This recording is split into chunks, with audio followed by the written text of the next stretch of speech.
one. Yeah,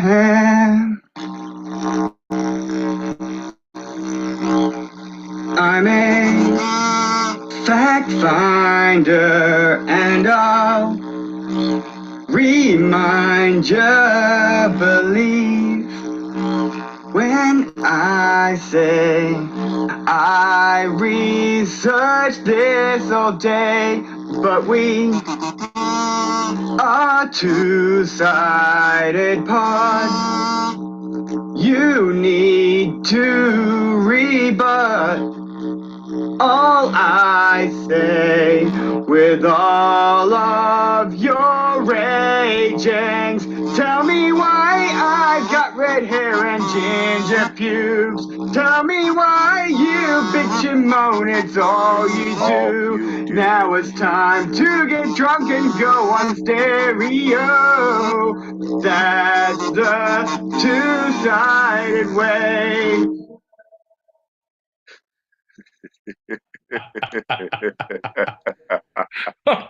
Oh, John, you simple man. Ladies and gentlemen, boys and girls, children of all ages, we are the Two-Sided Pod. We are here every Tuesday, 8 p.m. Pacific-ish, 11 p.m. Eastern-ish. That's 4 a.m. Greenwich, Meanwich, Sandwich time on Wednesdays-ish if you're across the pond. Ish. Buddy. Hey, pal. Flawless entry. You stuck the landing like always. You make us proud. Yes. You, sir, you make us proud. All right, man. All right. Ah, man, I feel good. Like I'm feeling a little loosey goosey. Yeah, I think we I'm ready. should do a shot. Yeah, I could do a shot. I'll be honest. I've been looking in the mirror quite often and I'm like, hey, you are way too sober to continue on in this lifestyle. You have something to live up to. John, raise your glass, lower your expectations, my friend. Everybody in the chat, everybody out there in the YouTube lands, we got my man Joe. Thank you, sir. Cheers. Bing, bing, bing. Bing, bing. Everybody.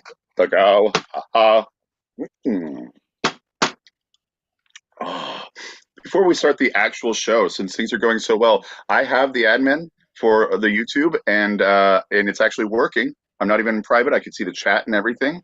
Hey, look at you. And I don't know how to analytics. I'm going to click on analytics, see what happens. I don't think I can actually see the people who are watching us. I don't think I can look back at them. Is that true? I don't think that's true, Joe. I don't think that's true, John, at all. I think it's a good idea for this time right now. Really gets you a lot out of a lot of things, a lot of actions I'd like you to take, but we don't need it. We don't need that in life, John.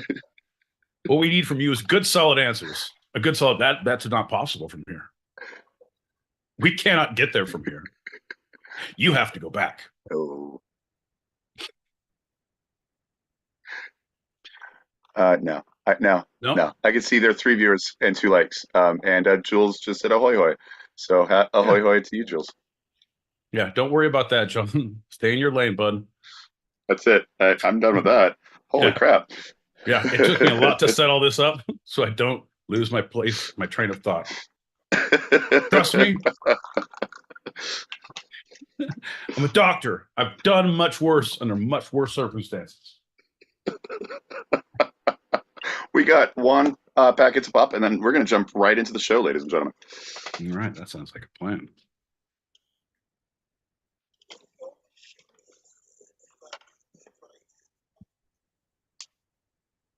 What's that make? My boy John.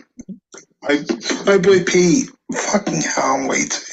Okay, anyway, does that mean my boy Pete righty tighty?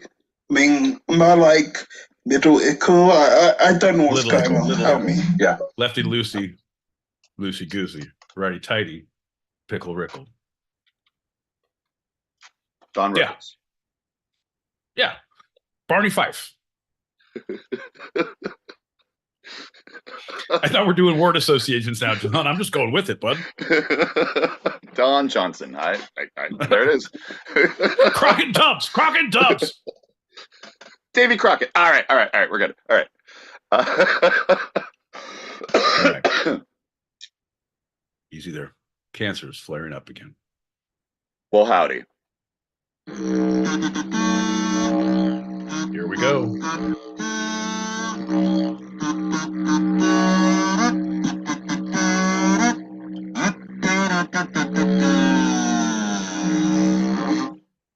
You're way too goddamn proud of yourself when you hear that noise, John. Way too proud of yourself. I'm John L. Peacock out in Brooklyn, New York. I'm my boy Pete, calling him like I see him in Southern California. And you're listening to Two Sided, a live recorded podcast where each week I challenge Pete with a bit of the two sides of life, the serious and the fun. Yeah, John. The wrong and the right, the you and the me, the no and the yes, the flow and the ebb, the pull and the push, the tug and the tug, the tug and the boat, the catcher and the rye, the old priest and the young priest, the little Bo Peep and her fucking sheep, John. She has these fucking sheep. The word and the association. There you go. You got at least a fucking B on your fucking final there, bud. I give up. Speaking of giving up, my boy Pete, how you feeling? I am feeling good.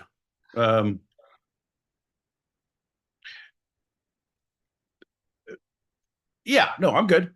I'm good. Yeah. I think future Pete is going to be fucked.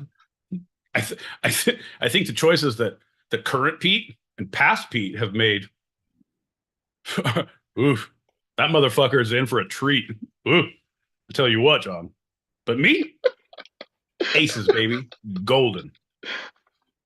Well, like that deserves a shot. Like smoke through a fucking looking glass, like mist through a fence, like a fart in church, John. Like slow moving Walter. Yeah, there you go. Cheers, my friend. Cheers. Big. Cheers, everybody. Thanks for listening. We got a quick package pop, and yeah. All right, and then we will be on. All right, and then we'll be on our way. The pony in the M. The pony in the M. The farmer in the dell. The cheese stands alone. Oh, that's only one. Never mind. I am a rock. I am an island of cheese. Well, speaking of stands alone, that leads us to our first lightning round. It's time to get down. Come on. Yeah. What's up, Johnny L. Peacock? What's up, my boy Pete? What up, lightning round guy? How you doing? Oh, I'm doing good. I'm still playing with that Doppler effect we talked about earlier. Anything better this time? How are my highs and my lows? Hey, I noticed you were a little subdued, and it didn't sound like you were drugged in any way. It sounded more like you were just like, you're coming in slowly. You weren't coming in so hot. And it Hey, sounded man. great. It sounded great. Hey, NyQuil, it's a hell of a drug, am I right? Woo! Let's do a shot for the Q, baby. Are my lips green? All right. You guys look like you're on a roll. I don't mean to slow things up or hold things down, baby. If you need me, holler. I'll be in the medicine cabinet. Bye. Bye, lightning round guy. Hey, listen, say what you will. I think it's so much better than huffing paint. That's what I'm going to say. That's it. Well, I mean, this way it's at least you buy it in the pharmacy. I would say whatever you can buy in the pharmacy section, feel free. Then we're going to go from there. Baby steps, OTC, baby. OTC. Mm-hmm. Well, anybody who's anybody knows that the first lightning round of the episode is always a standard Q&A. My boy Pete, are you ready for the questions? I am fucking ready for the questions, John. Let's do it. My boy Pete, where do we lose most of our body heat? Where do we lose most of our body heat? That's I was going to say corduroy pants between the thighs. Corduroy pants between the thighs. Second question, my boy Pete. What is the most common avoidable cause of hypothermia? What is the most common avoidable cause of hypothermia? Stay the fuck indoors. Don't go outside. Don't get them wet. Don't feed them after midnight. Don't feed them after midnight. Final answer. Of course, feeding them after midnight is the most common avoidable cause of hypothermia. Next question, my boy Sorry, Pete. What is John, the that wasn't for you. what is the rarest cause of hypothermia ever documented? The rarest cause of hypothermia. That's right.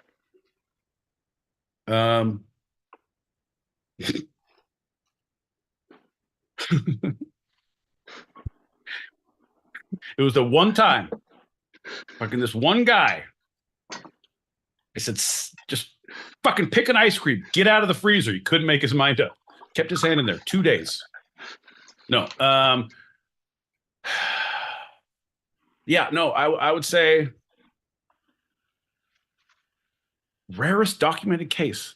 Yeah, no, I'm gonna say picking ice cream. I'm gonna say throwing fish. I'm gonna say canning fish. Final answer. Canning fish in a fish cannery, fish hatchery, in a fish asylum, fish at a fish concert. Oh, bouncing around the room. Ooh, bouncing around the room. I like mushrooms. Psilocybin. Final answer. Final answer. I'm sorry, you're incorrect. It was my ex-girlfriend, Melinda. Final question. Oh, I'm sorry. It was your lover in Bolton.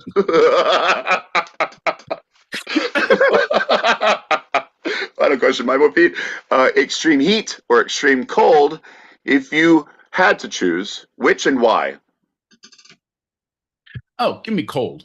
Give me cold all day long. You find that you can stay warm. You can make yourself warm. You can survive in cold. Heat, there's only so much what you can do without liquid, without without shade, without just something, without relief from the heat. Yeah, no, give me cold all day long, John. That obviously is correct. Nice lightning round. I don't usually comment, but these are good. Yeah. Well, I've been thinking about it. I'm going to do a lot more of just a word association, kind of like, let's pitch it around the boardroom, John. Here we are. We're an advertising firm. We're trying to come up with slogans for John's question. Bobby, what do you got? I don't know, Jim. Susan. I just got coffee. I don't know. What are we talking about? Okay. Great, John. It's a really great way to problem solve when your multiple personalities are all showing up for work. As a side note, one of our YouTubers, thank you for joining us with the lightning round. The answer is a frozen margarita. My boy Pete, my question to you, is that the answer to the most common avoidable cause or the rarest documented cause? A frozen margarita, the most common avoidable cause or the rarest documented cause? It's actually both. I was at a resort in Cancun, and they said, if you can put that fucking cocktail down, you could avoid getting frostbite. I said, I will not. It's my special day, and I'm here to celebrate. 2 fingers later. It's the one day you actually got heat stroke and frostbite at the same time, right? Yeah, exactly. I almost burned to death and drowned in the same day. It was awesome. Fantastic. Hey, Bob, those packets. I have no reason why, but when you said water, I thought water cronkite. I have no idea why. Yeah, water cronkite. Walter Cronkite. Back to you, John. I don't know why, but I feel like a life goal for me at age 37 is to play a Furman. I'd love to play a Furman. Oh, yeah. It's a good, I was going to say tap dance.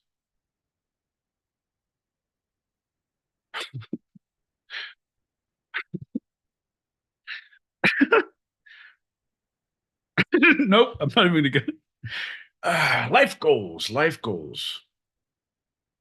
If I could smother my great grandfather, but that time is long gone. What are you going to do?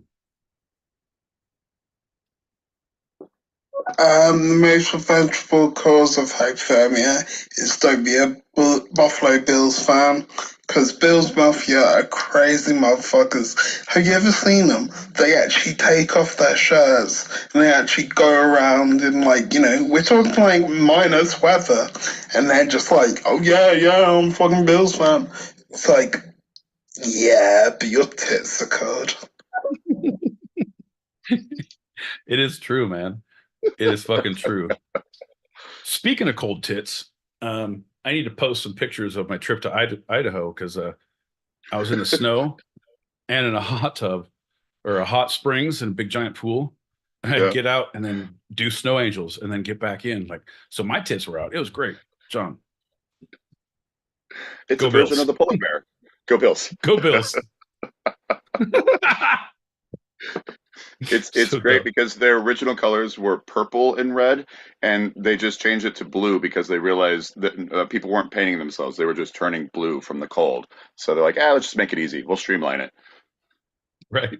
Cut out the middleman. You're halfway there, bud. You're halfway there. Speaking of halfway there, our first segment tonight is we're going to talk about socks. Socks.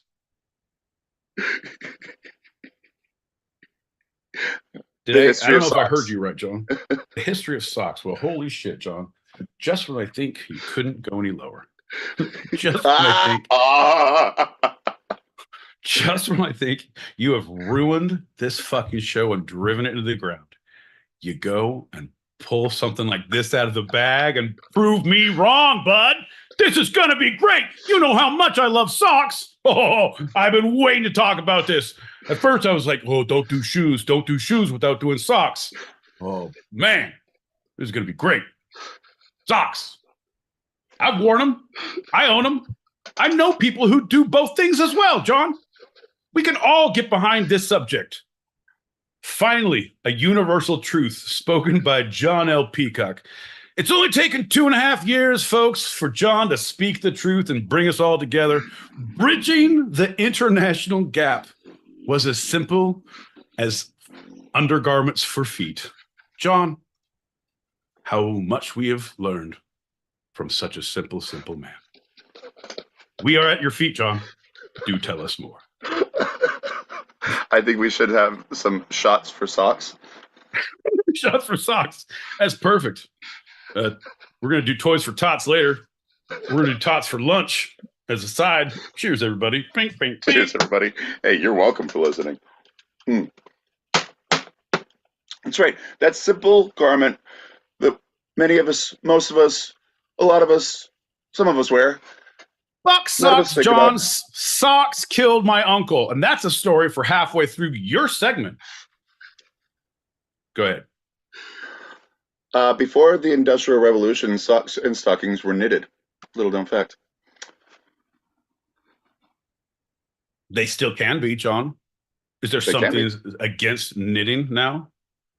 Well, knitting? Are you a prejudice? Are you an anti-knitter?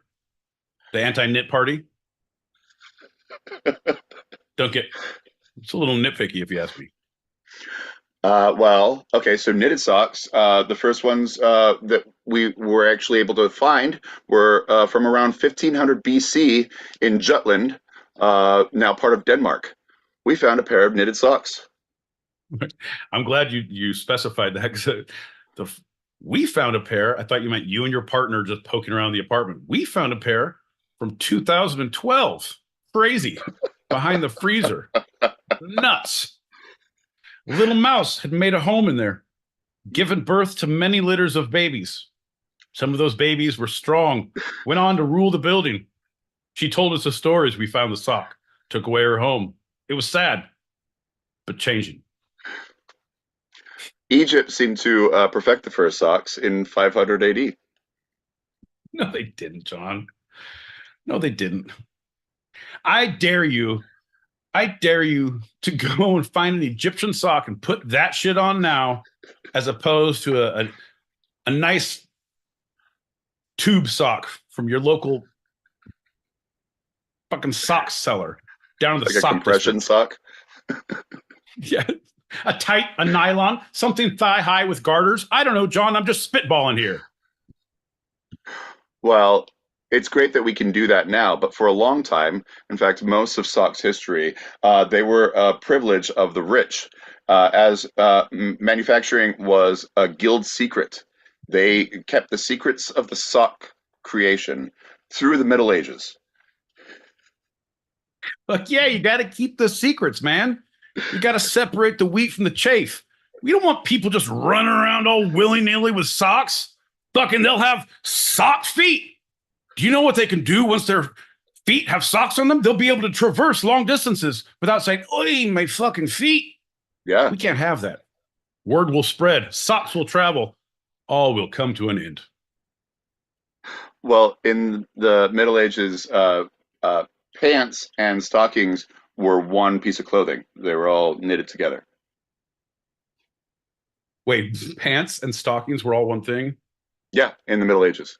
And then the stockings on the pants were changed more frequently because they became dirty much more quickly. So they became their own independent article of clothing post Middle Ages.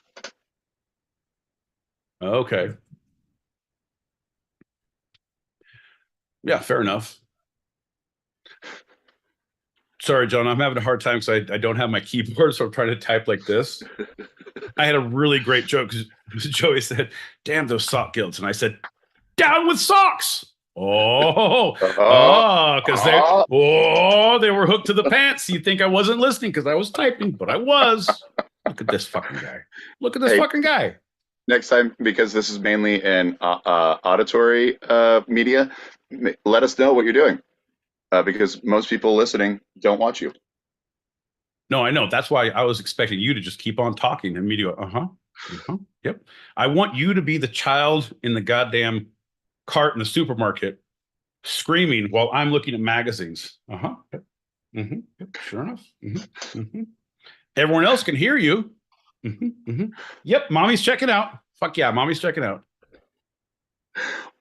So let's fast forward to the modernization of socks, which really started in 1589 with William Lee, who invented the knitting loom, making knit fabrics far easier to produce, basically en masse for the first time. All right. William Loom. Billy Loom, we called him. Yeah. The Luminator. Fair enough. That was a personal nickname of Queen Elizabeth I, who received a pair of black stockings from the Luminator, but she declined to grant a patent for his invention, horrified by the sock's crude form and afraid it would take away jobs from her people. That's understandable. That was the first time the Queen had uttered the words, "They took her jobs. They took her jobs." Oh no, they took her jobs. You'd think it stopped there, but it was King Henry IV of France who saw what kind of opportunity Lee's machine presented, and the inventor moved to France to open a factory to produce stockings. If you would like to come over here, we have many needs for many socks for many people. For les enfants, the small babies, for the little sock, the madame, a croque madame, if you want to call them, a croque monsieur. We put eggs on all of the men and women, but also stockings. From now on, we want to give them stockings. Yes, it's beautiful. The first sock factory led to many others across France, and they produced stockings with the knitting loom making wool socks for working class and socks made of colored silk for noblemen. So it was switching it up now. They could do what they wanted. They made varieties for the first time ever. Right, we made socks out of stinging nettles for the working man. And we made socks out of babies' buttocks for the fucking rich folk. Fucking beautiful. Also, I know it's France, but I run the warehouse. I'm a fucking foreman. Right. Don't judge me. So this beginning of the automated sock manufacturing would quickly lead to an enormous variety of patterns and colors that we have now today. Pete, do you like your socks in different patterns and colors? Do you have any like fun socks? Well, John, I judge my socks by not by color or pattern. I judge them by thickness. So I really don't care. There's a pile of socks, and as long as they're the same thickness, they go on. So right now I'm wearing a sock with fish on it, and I'm wearing a sock with weed leaves on the back of it. Nice, nice, nice. But they're both the same thickness. They breathe.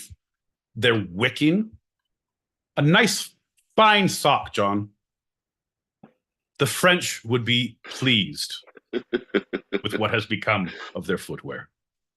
Well, the French were pleased because the knitting loom spread throughout Europe, and after the Industrial Revolution, the socks, still mostly made of wool, became easier, cheaper, and cheaper to produce, spreading their appeal across European society. Now, anyone can have their nice pair of woolen socks. There you go. That's how they get it, John. First, it's with the socks. Oh, everybody needs socks. Now you need underwear. Oh, what's next? Fucking free healthcare? Fuck me, it's a slippery slope, John. Well, this rudimentary invention of Reverend William Lee's developed further. It spread like a virus because in the beginning of the 19th century, the first circular knitting frames were developed, which allowed a mostly mechanized process. As a consequence, many home workers lost their jobs and many manufacturers sacked sock makers. Wait, sock. Say that again. You alliterated too much. So this No, no. Don't try and explain it. Just say the last sentence. Many manufacturers sacked sock makers. Sacked sock makers. Sad sock makers. So many have succumbed to sackedness. So Sally Forth said sacked sock workers. This essentially started the Luddites movement. You know the Luddites? I do know the Luddites. I didn't know they were based on a sock. Yeah, because they were afraid of losing their paychecks because of these mass market goods that were made by mechanized looms, by the mechanized process. That's what the technology writer strike was about. Yeah, that's the writer strike. Literally, it is. It is the evolution. I'm saying so. The new Luddites are the writers' guilds. I don't know if anyone's made that comparison, John, and I don't know if anyone would be pleased that I did so. But I think that's something we should explore later on. Well, the story goes that a young sock knitting apprentice named Ned Ludd smashed two stocking frame machines in 1779 and became the poster boy for the movement of the Luddites. Hell yeah. That's awesome, man. You try to do that shit at work these days, you smash a couple fucking x-ray machines or computers.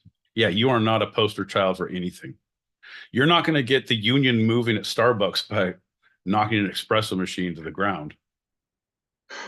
Well, this was one of an early form of riot protest of destroying property, not harming human lives, but destroying property, because textile workers began destroying equipment and burning factories all over Britain. In 1811, they began to organize, meeting at night and practicing drills. They clashed with the British military on several occasions because, you know, you have to protect your property. They took our jobs and our factories, John. The Luddites are coming right for us. Well, in 1861, Parliament made their brand of mischief a capital crime. They could be executed for Boo, destroying property. man. But is it any property? So is it just like vandalism now? You could be executed for like just a normal. I I'm would not even. assume I'm they not got even a rid of luddite. it. I'm not a luddite. I'm just a kid out on a rumspringer. Just asking questions. I'm just asking questions here. No. Yeah, That's so great. so Luddite's now a reference of anyone who's opposed to technology and progress on the grounds that it's bad for the economy and society, right? It's they took our jobs, like you were saying, but it's not humans taking humans' jobs. It's AI taking jobs away from writers and making it less of quality, right? It's instead of the personally knit sock, it is the mass produced, many times, doesn't matter if there's a mistake, just get them on out kind of sock, right? John, I'm going to be, I think a great bit would be a lobbyist for AI, and no one really knows if you're AI or human. Like you're, what's the fucking dude's name from Facebook? The weird dude who looks like AI.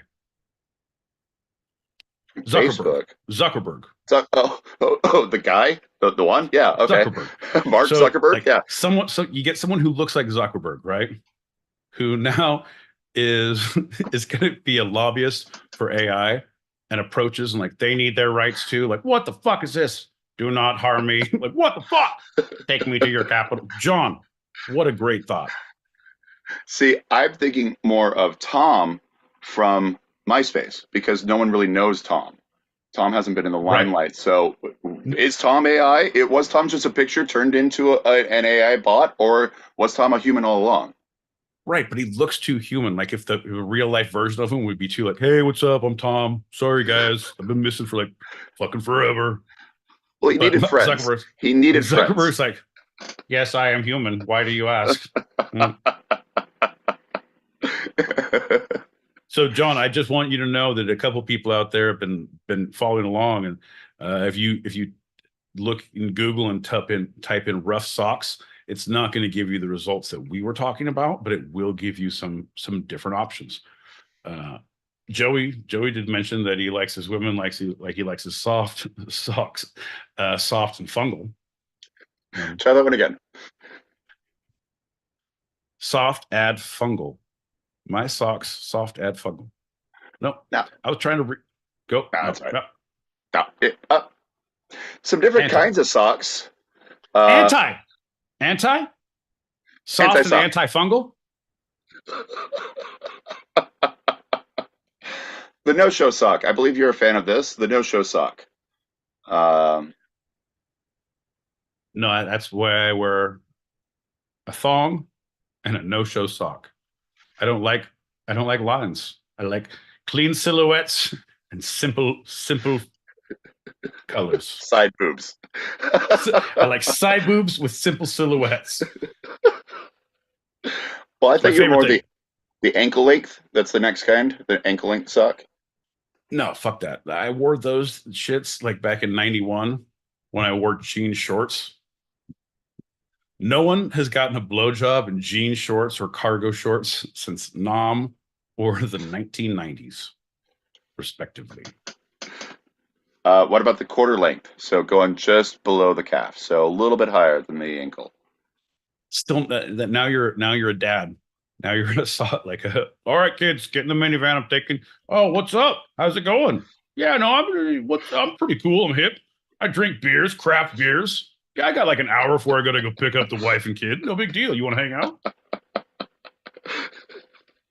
No, John. So the dad's not the next one. The crew length. The Oh, I crew thought we were length talking sock. about shorts. The crew length. No, that's for the crew. I don't know what that is. These are my socks. That's I call them the standard sock. It's the one that goes a little bit above the ankle. Yeah, it's what It's you on the get calf, from. but not It's what you much. get from Costco. It's the fucking Costco sock. Yeah. Until recently, I thought that was basically the only sock, and then people were showing me John. ankle socks. And All right. They did a Brazilian sock, a Chilean sock, Don't even, unless you are comfortable with either of those, don't even ask for the Ecuadorian, John. You couldn't handle it. No me gusta. We're going further up. The mid-calf socks. So these are the ones that go just a few inches below the knee. That's what you wear with your your like 12 hole, your Doc Martens that go up. You wear them with your cowboy boots. Right. Yeah. And ladies wear them for different reasons, but or they wear them with their cowboy boots. They can wear them for the same reason. I don't want to be prejudiced. Ladies, no. Gentlemen, folks of all ages, prepare for a sock extravaganza unlike any you've ever seen. Tell one, tell all that on Tuesday, January 30th, 2024 at 8:42 p.m. Pacific, 11:42 p.m. Eastern. That's 4:42 a.m. Greenwich Mean Wich Sandwich time on Wednesday, the 31st of January. You heard the truth about socks. we're still going up. The calf length, which is also known as the knee highs. This is sports related. Also, women wear it with skirts in the wintertime. General stereotype. And groomsmen wear it with kilts. But you're giving, okay, all right. You're still in socks, but now we're getting to the stocking territory. But yeah, they're more. You get your sports because you have your pants that go over them, but you don't want them to bunch. And you have baseball, you have your other pair of socks to go over those. I don't know why you have all that shit. So dumb. So dumb. Well, then finally, there's the thigh highs. Usually aimed at the female market. Women choose thigh high socks as they have a super warm winter ideal for long boots and have a seductive undertone. I don't know about that, John. I don't know about that. We're going higher, right? That's as high as we go. Oh, then you have to special order them. Because I've seen some socks higher than that. Past the thigh highs? Past the thighs? Yeah, waist socks. They're specifically for the waist. Oh, from the Middle Ages, right? Yeah, with the pantaloons and the socks all being one piece. Yeah. A sock for the cock sock. Red Hot Chili Peppers, of course. Yeah. Made those famous. Yeah. There's socks for your hands, John. Sock puppets. You want to fucking freak people out? Super good. Or enchant them. There you go. Come into my basement. What? My van was too dark? Come into my basement. I want to show you my sock puppets. Can you tell me how to find whatever? Oh, you made it weird, bro. You made it weird. Socks will do that to people, John. Socks will do that to people. We got about a couple packets of pop. Let's pop them and move on. All right.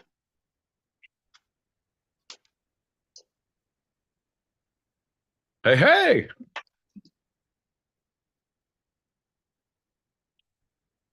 Just the tip. My man, Dave.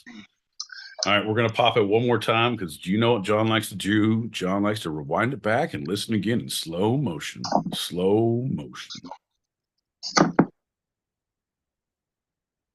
Greetings, ladies and gents, the Two-Sided Podcast. We're halfway there, halfway through the show, just the tip. And all you super fans out there know that John L. Peacock just came up with another soundbite that he's going to insert into a later show. That's right, folks. If you want to send in sound bites that John finds amusing, they will work their way into our show. Montage. Even Ricky had a montage. Always fade out slow in a montage.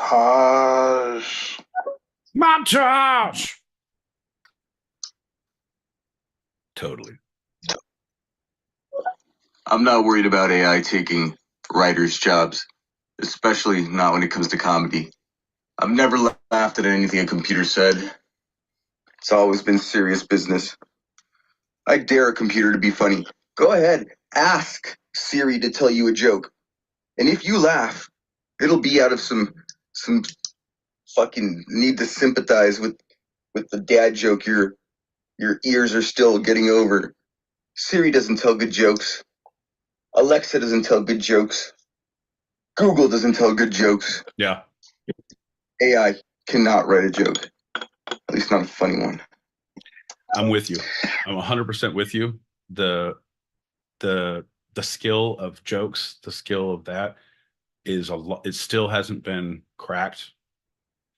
The thing that freaked me out though, I was traveling this weekend and I listened to like 5 episodes of Strike Force 5 when it was Jimmy Kimmel, Jimmy Fallon, Seth Meyers, John Oliver, and Stephen Colbert all got together for the writer's strike. And yeah, great podcast. Recommend great it to anyone. podcast. Really, really great. But one of the things they did, they were talking about that AI is, that was one of the things about the writers strike is that this is the reason AI, they can do anything and we need to be protecting ourselves. So they took Ryan Reynolds is one of the sponsors for Aviation Gin and Mint Mobile.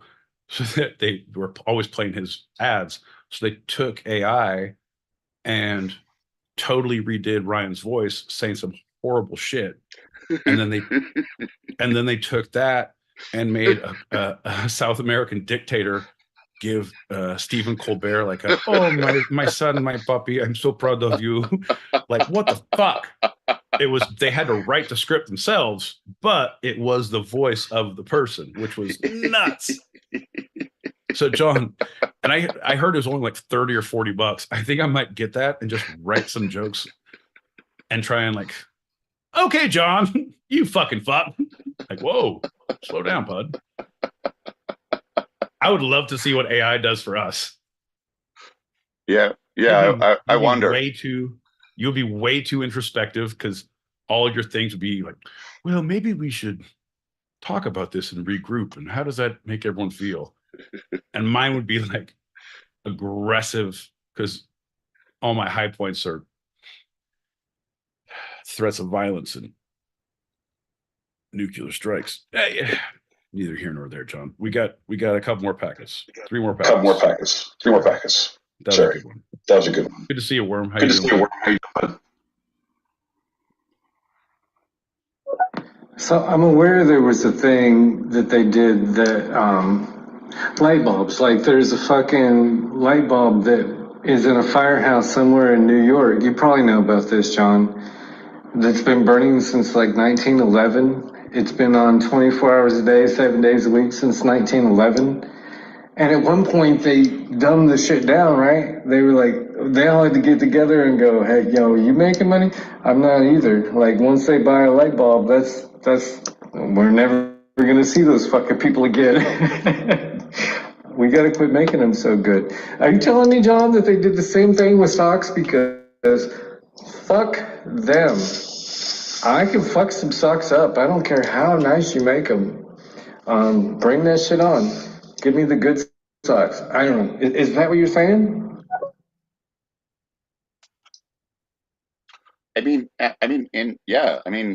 When things get mass produced, it's there's that kind of give and take. We can make a whole lot more, which means we can sell a whole lot more, which means we make more money, but the quality is so much. That light bulb was crafted by hand by Thomas Edison. Like he licked the glass together so precisely that it will never break. It will never go out. Ah, John, my cup runneth over from the intellect that you bring to the table. But I feel like the true essence of our show is brought to us by Mona Lisa, when she asked ChatGPT to write a joke about 2 guys doing a podcast about the fun and the serious aspects in life. And this is what she got. Why did the 2 guys start a podcast about the fun and the serious aspects of life? Because they wanted to cover from everything from knock-knock jokes to existential crisis in one episode. Jesus Christ, John.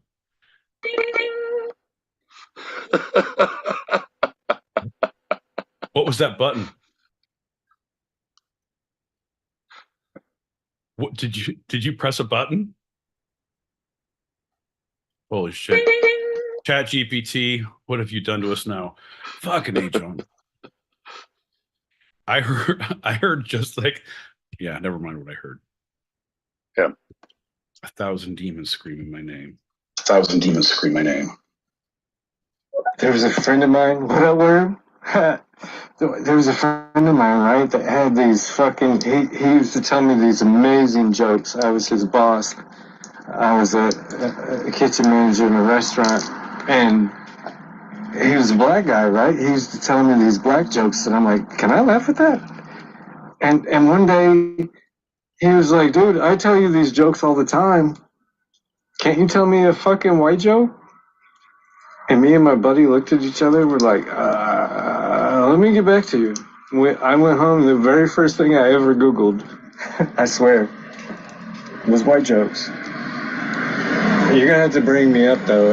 If you want to hear this joke, it's amazing. I'm scared as fuck for us. To me, that sounds like John is putting me into a trap. In accented accent answers, I'd like you to. God damn it, John. Most annoying thing, seriously. Seriously? When, like, you're listening to radio or you're watching TV and you actually hear people, they keep saying Ryan Reynolds, they never say Rob McElhenney, and it's annoying because I actually I generally love It's Always Sunny in Philadelphia. Yeah. So people, if they actually bothered, or even if they even had friends, maybe they would know how to say McElhenney, but they don't. God, they don't. No, they do not. They do not. But at the same time, when you have such a big shadow, it's hard to remember both names. I've learned to live with it when we go places together and everyone's like, John, help me. This fucking drunk guy in Southern California, bitches. I throw that out. They remember that. But yeah, when you have a big presence, it's hard to remember the other. Like, oh yeah. Abbott and Costello. Kate and Allie.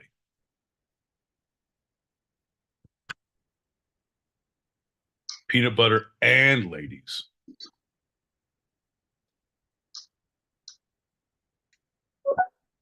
Oh my gosh. What up, Guru Warrior? My boss was I know how to say it's McEnany. Get over yourself. I mean, people can read, no? Busting balls. All right, last one and the next one. All right, last one and the next one. Batman and Sonny and Ike and Laurel and Ronald and I see what you mean. It's and Garfunkel and Oates and Nancy. Like, you don't hold up on your own. The billing doesn't work. All right, let's call this the last one before we go into our end game.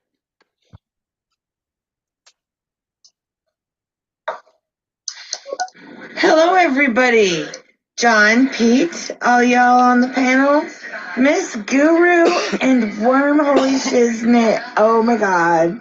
Newsletter and Drew, you guys are freaking amazing. Mr. Spawn, good to see you again. I hope you all are having a great night. Guru, what the fuck is going on? Oh, pardon my French. I love you, baby. Foxy lady, so good to see you. So good to hear from you. Sounds like you're doing well. Glad to hear your voice. Always makes us have a better day. Well, and thank you for shouting out to the foundation who are listening to us live on the stereo streets. And I mean, she just mentioned every single one, but yeah, all of you. So glad every single time. Always a pleasure every time you come around. Yeah, and and if you can't find us on the stereo streets with the foundation, you can't make it live on YouTube's on Tuesdays, 8 p.m. Pacific, 11 p.m. Eastern. It's 4 a.m. Greenwich Mean Sandwich Time on Wednesdays. You can also find us at Spotify, at Amazon Music, at Apple Pod, at Patreon, Instagram, on TikTok. Our handle is at Two Sided Pod, all lowercase, all one word. Or you can email us at twosidedpod@gmail.com. That's TWO sidedpod at gmail.com. Tell us a list of your hopes, fears, wants, dreams, desires, your mother's maiden name, last four of your social, and the street where you grew up on as a kid. The basic stuff. Let's just share. Well, and speaking of sharing, let's share just a little bit more, my boy Pete, with our next lightning round. Lightning round. It's time to get down. Come on. Yeah. Woo! What's up, John L. Peacock? What's up, my boy Pete? You just asked us that, but how you doing, man? Oh, I'm doing good, man. I'm telling you what. Time is moving slowly, but oh so fast in my universe. How's the Doppler effect treating you guys these days? The Doppler effect isn't really. Never mind. It's treating us well. It's treating us. We love the Doppler effect. We're doing great with it. Thanks, man. I'd like to hear that. I hope you have a good one, too. All right, well, it sounds like you guys got a busy plate. So, I'll see you on the next flippity flop. All right, check, please. Bye. Oh, okay, bye. Okay, bye. Wow. No, I don't even know if he was on this plane. He has been hitting the NyQuil hard. Aggressively hard. Maybe the pain would be better.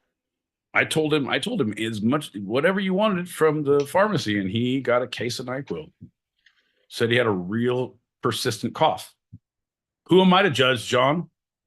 I said, on a scale of 1 to 10, how great is your cough? He said, how deep is your love? And I said, fair enough. And I bought him a case. Nice. Yeah. Good callback, right? I don't know. It's a great one.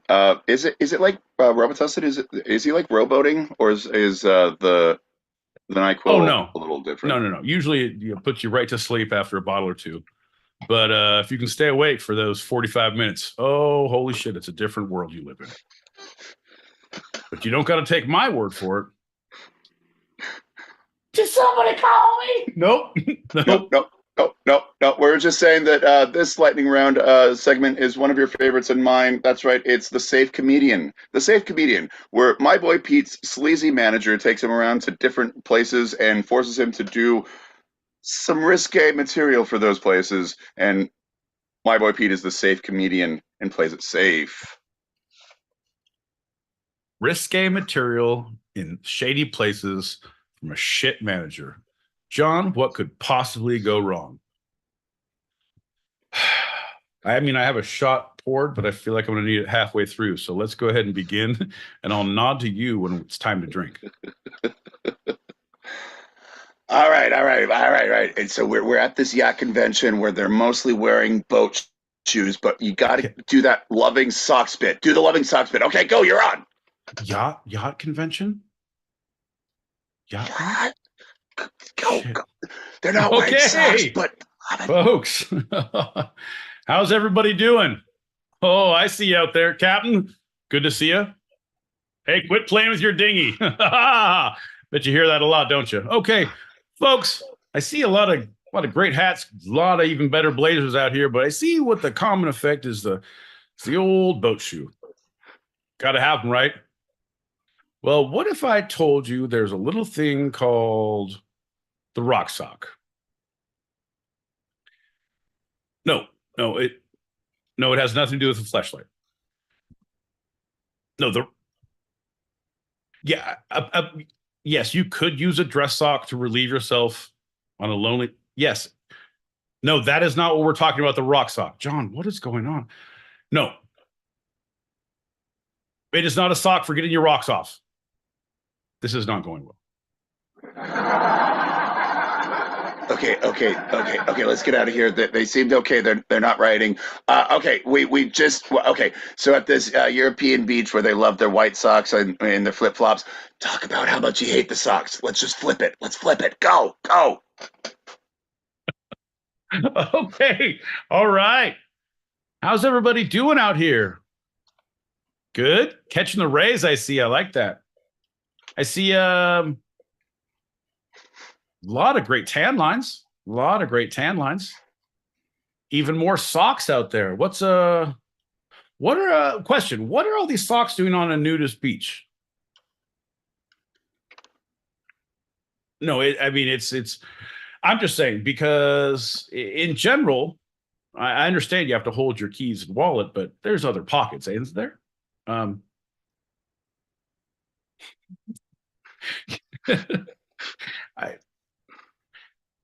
roasting for socks. Nope. Folks, good luck. Make sure you put suntan lotion on. This is not working out. I hope for a better tomorrow. Okay. All right, here we are. Okay. So we're in the Middle East somewhere. I don't know, but with turmoil or something. Just say some stuff. Go. You'll be fine. The fuck? Middle East turmoil. Just say some stuff. Go. Shut up. They're looking at you.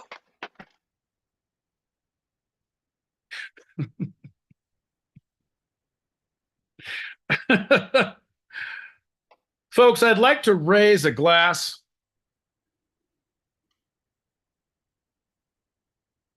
and I'd like to declare a fatwa on my manager.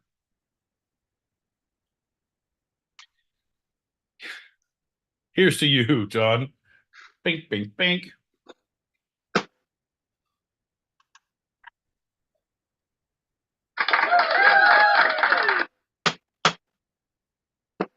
Jesus, man. All right. I don't know how you got out of that one.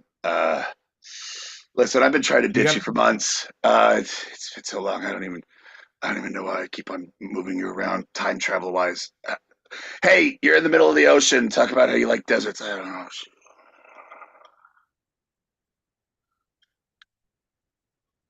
Hey, boss. Who am I working with here? What's my audience? See? Fish or something. Look at this little mermaid over there. Hey, folks. Look at this stuff. Isn't it neat? Oh, I know what you're saying to yourself. Wouldn't you think my collection's complete? Wouldn't you think I'm the safe comedian who has everything? I've got managers with red hair aplenty, whose buttons he doesn't button. So far. You want crazy ass shirts? He's got 20. But who cares? No big deal. Where's the bar?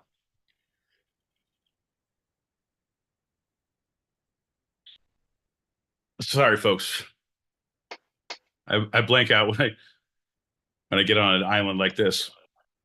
The horizon, sand beneath my feet, the wind in my hair, the seagulls cawing.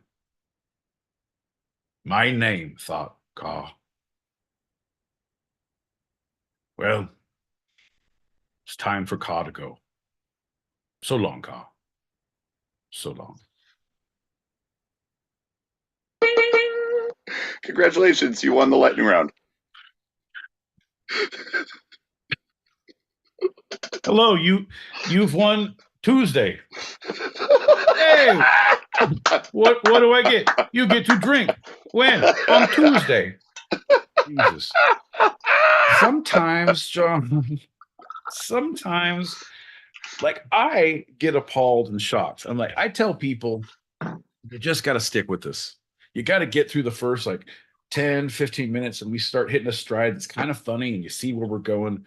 And then you get like 40 in. It's like, where did you go? It's like watch the whole canon of Star Wars, and then you get to Empire Strikes Back, and they hit Dagobah, and the whole fucking picture slows down. I'm just saying, this was the swamp of Dagobah. Then I am Yoda. Yoda I am. Get your fucking ass in the backpack, John. We gotta move, baby. Shots Let's do a we shot. Drunk we will be. have. Shot or no shot, there is no track. Híjole. All right, we're going to jump directly to our short. That's right. This is where these short segments is where I put 5 minutes on the clock. I'll introduce the segment as precise as possible, and we'll talk till the timer goes off. John, is it a pencil down kind of a test, or will we have time to put a button on it? Every single time I say those last words, you're like, give me the copy. I'll make it better. Give me the copy. So I just got rid of it, and you couldn't deal without it. You loved it so much. No, because it's on my mind that you just got rid of it. Now it's filling in a blank. You didn't give me the copy. You just omitted it and said, like, there, I won't fix it, and I won't let you fix it. I'm just shortening it. So yeah, now it's in my mind. Well, you don't have to take my word for it. Folks, don't be afraid to hit that subscribe and like button and alert yourself when we fight the next Tuesday, 8 p.m. Pacific, 11 p.m. Eastern. Tell your friends, tell your coworkers, tell your parole officer, I will fist fight John in the streets. Oh, that should be on our bingo. When we fight. Oh. Write that down. Write that down. Yeah. Siri, write down, I'm going to fist fight John in the streets. For bingo. B12. Siri. Okay. Siri, remind me I have bingo on Tuesday. The title of this one is, quote, I like to dance in the pressure storm. Are you ready, my boy Pete? I like to dance. I'll be your private dancer. I'll dance for money. Come on, let's go, John. Boom, chuckalaka, boom, chuckalaka. Let's go. And go. Jannik Sinner has put his calm Australian Open winning performance down to having to, quote, grow up fast. Considering he had just won his first Grand Slam title, the Italian celebrated in a no-fuss manner in front of a noisy Rod Laver arena. You said Australian, but then you said European. So he did what now? I don't know what we're talking about still. He won the Australian Open, the tennis Australian Open, and he is Italian. And okay. the Italian celebrated. Scusi. It's no shrimp for me. The Barbie is too much. I come and play tennis. Pitta-patta. I win. I go home. So trailing by 2 sets, in his major final, the 22-year-old produced a masterclass in composure as he launched an epic comeback against Daniil Medvedev in Melbourne. Quote, I like to dance in the pressure storm, said Sinner, who remained serene even while he lifted the Norman Brooks Challenge Cup. I like to dance in the pressure storm. It's sometimes the storm is not too pressureful, and I know dance no good. When the storm pressureful, big pressure, oh, my dance moves so smooth. They make babies from the women in the stands. Oh, a pitta-patta. I'm Australian champion. Prego. Well, so he first started out as one of Italy's most promising young skiers, but he moved away from home at the age of 14 to decide after deciding to swap the slopes for a career in tennis. I feel like that's the story of an assassin, Sean. Well, I was an international skier, and then I became a tennis star. And now I'm I'm an attaché for a foreign diplomat. Travel the world solving problems mainly.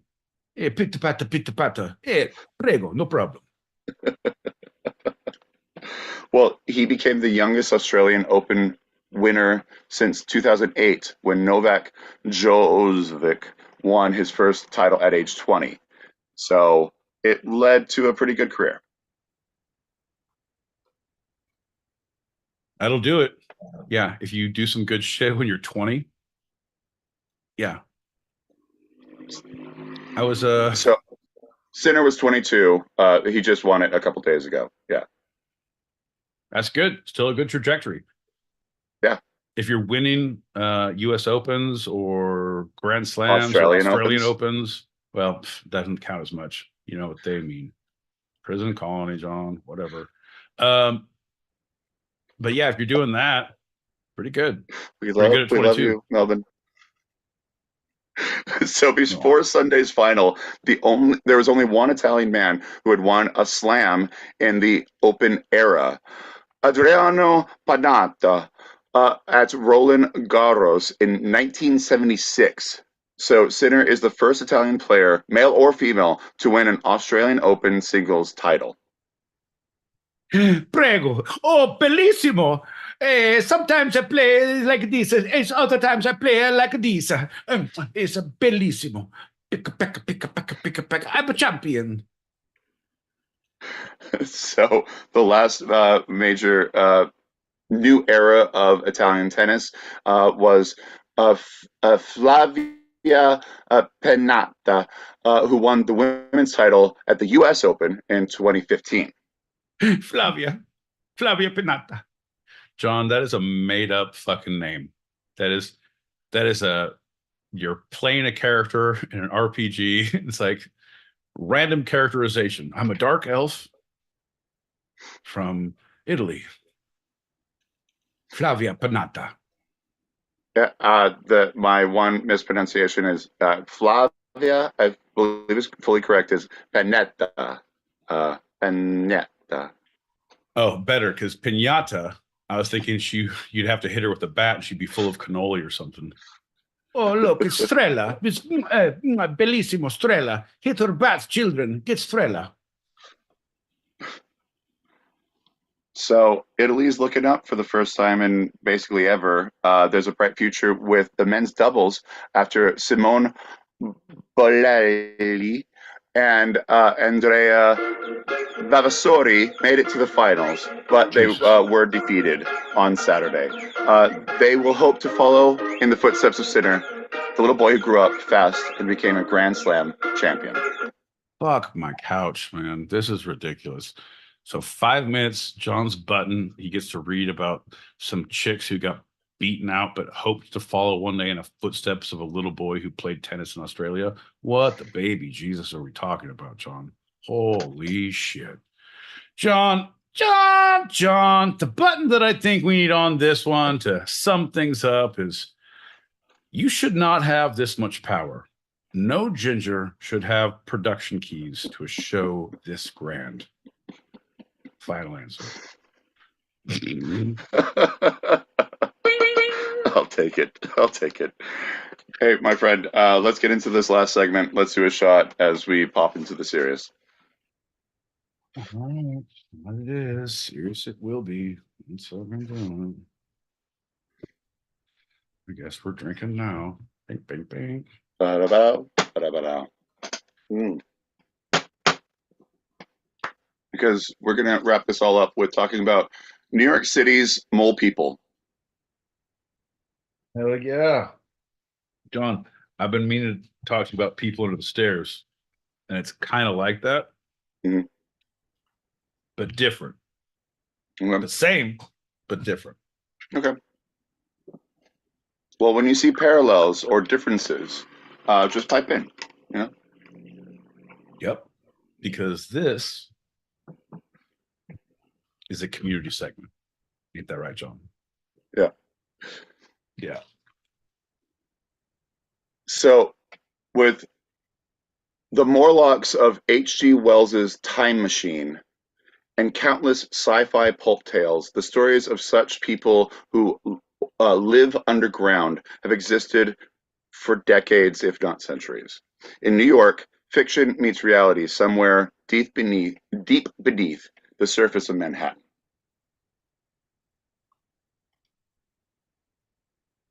Yes. Yes, it does. Yes, it does. But on that same note, though, that is everywhere. That is, we have that all over Southern California. So it's not just a New York phenomenon. You guys have named it and have stories about it. We just ignore it. But yeah, you guys have a lot more infrastructure underground that can Right. be used That's my accordingly. confusion. We have sewer systems. We have Southern California caves, like actual caves that go under the city, and like they've been. All right. But it's sewers, and it's not subway, but it is sewers, and it's big So it's ducts, smaller. way smaller, and not as prevalent. It doesn't go And, as deep and as long. and you said there are big ducks under there? Huge ducts. Yeah. Like every movie use style? No, aqueducts, not like ducks. I was thinking like Teenage Mutant Ninja Turtles, but duck-wise, like Howard the Teenage Mutant Ninja Turtle. Yeah, duck. Leonardo, Donatello, Howard. I don't know if that is the ring. I'm unsure. He smoked a cigar. Okay, this fucking guy. So, for many decades, rumors have persisted that thousands of homeless people have descended below the streets of New York and found their way into the many abandoned train tunnels that lay buried and forgotten beneath the always evolving metropolis. Now, this created a bit of a weird fear. It was compounded with this, like I said, the sci-fi and the H.G. Wells, the Modocs, and just they will come up and they eat rats raw. And if you fall asleep drunk on the streets, they're going to grab you, and then they're cannibals and all this stuff. Like there was this weird, not fairy tale, urban legend of the mole people. Right. Well, the drunk on the streets and grab you, that's true. The rats, that's not. Like, have fucking boundaries, people. Come on. Well, they became more unbelievable and to epic proportions. So it became assumed that all the stories of the mole people were just urban legend, were just no more in basis of reality than tales of alligators in the same sewers, or those disappearing kidneys, waking up in a bath of ice, right? So the average New Yorker dismissed it as tall tales without a second thought. But in the early 1990s, a journalist who is Jennifer Tosh went down to find out and released what she found. And it was the first real official publication from a respectable medium about the mole people, which we have dubbed them, but those who are living underground, those displaced who are living underground. Wasn't she the first person who she covered the operation to remove a kidney? And like when they woke up in the bathtub, she's like, "How do you feel? I'm just covering. I'm just reporting. I would help you, but I'm an observer." Was that? She was working for National Geographic at the time, so she had the camera, and she didn't want to interfere with nature. Jennifer Tosh and Marlon Perkins, two of the true pioneers of just spectate and do not interfere. True craftsmen. Really like their work. Jennifer Toth. Released... no relation to Peter Toth of the Hoth. Not at all. Of the Hoth people from Empire Strikes Back. Yeah, continue on. So she released her landmark book in '93, The Mole People, Life in the Tunnels Beneath New York City. Who you gonna mole? Mole people. Subtitle, mole people. Well, for that book, she spent a year networking with the city's homeless and exploring the tunnels beneath Manhattan and finding an illuminating aspect of the homeless problem in New York that many had denied, ignored, or thought was completely fiction. And so she dispelled all the rumors and also all the stigmas and the sensationalism. And she's like, "Oh, this is actually happening. These are actually humans, and they're not the Moltoks, they're not, I'm not saying that right anymore, but it doesn't matter because they're not deformed. They're not a different thing. They are us. They are us. They are just displaced to the point where they're down there. And that is when I started recruiting, John. After I saw John Wick and I said, these are the soldiers I need for my kingdom. I need pigeons. I need foot soldiers. I need Jennifer Toff to introduce me to her contacts. Let's make a movement. So instead of fighting those sensational mutated beings or inhuman creatures, she found there were close to 5,000 people who lived in dwellings built in the tunnels beneath Manhattan. Some were loners, mentally ill, drug addicts, alcoholics, or those who shunned human contact. But there were also organized groups of homeless who banded together to form collectives, social units with members up to 200 people. And they all worked together for surviving, for continuing. Um, so it was bands of runaways, loose-knit groups who stayed close to each other for safety, and those who treated each other as family. In this life, one thing counts. In the bank, large amounts. Wallets like these don't grow on trees. You've got to pick a pocket or two. John, shut up and drink your gin! So what you're telling me is there's an untapped market out there to be had.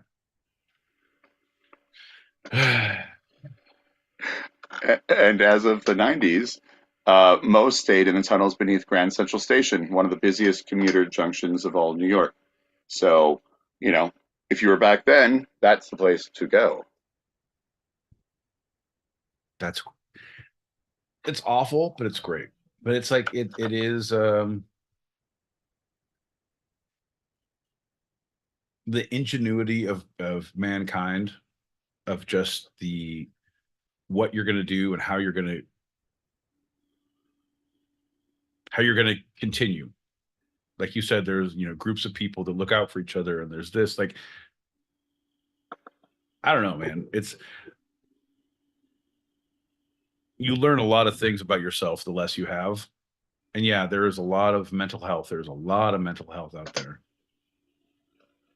But I have so much respect for the people who go through hardships, who still find their path and find a way and find a community and find, just do it. It takes a strong character. It takes a strong person to continue. Yeah, I agree with you fully. And I'm glad a lot of what she found was some mental issues, some societal issues, a lot of addictions in one form or another. But the biggest thing was that they were underground because they didn't trust the shelter system of New York City at the time, and they felt that going underground was safer, especially in the winter, to just sleep and survive through the night than going into a shelter in New York City in the 90s, in the 80s and 90s, right? Many of them had been there for a while. Yeah. Yeah, no, I see that, man. There's a lot of times, especially if you're living by someone else's rules and you don't have the safety around you, they're not giving you safety. Yeah, I would definitely live by my own devices and have to find my own way than not feel secure in someone else's house. For sure. Yeah. At that time, they were fearing robbery, rape, death. Like in the shelters, there was a lot of horrible things happening, and many were just as skeptical of the system as well. So there was a lot of reasons, one way or another. Right. It's the same thing. When I came to New York, I was going to stay in a hotel, and they said I couldn't bring my flamethrower. And I was like, that's bullshit. John, will you let me bring a flamethrower? And you're like, yeah, totally. And I did, and I felt safer.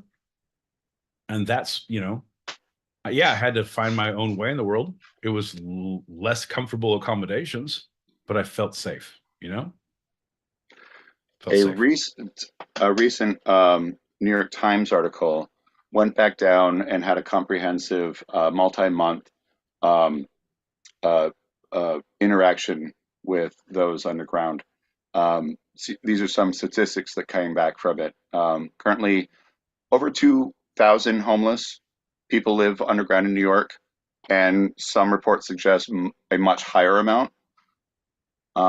Most of them live beneath the popular parts of the city, hiding from authorities and forming tight-knit communities. Got to keep one jump ahead of the lawman, one swing ahead of the sword. I steal only what I can't afford. That's everything.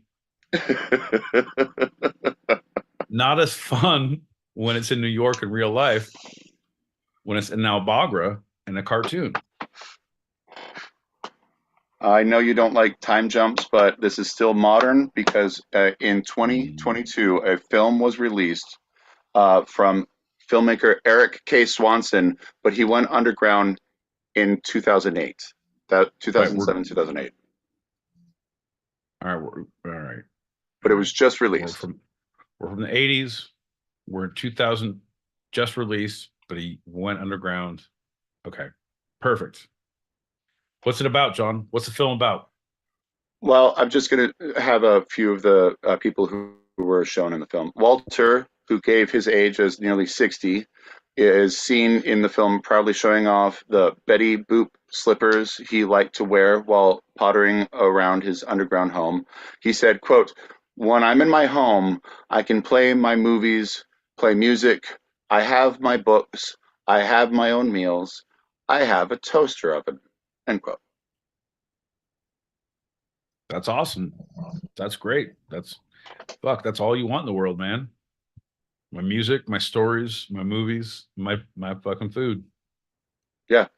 I'm So with you. another man, Carlos, was living in the Amtrak tunnel in 2007 when he bumped into the filmmaker Swanson. In the film, he tells how he had struggled to hold down a job, but preferred life in the tunnels to shelters above ground, which he described as wicked, quote unquote, rife with drugs and violence.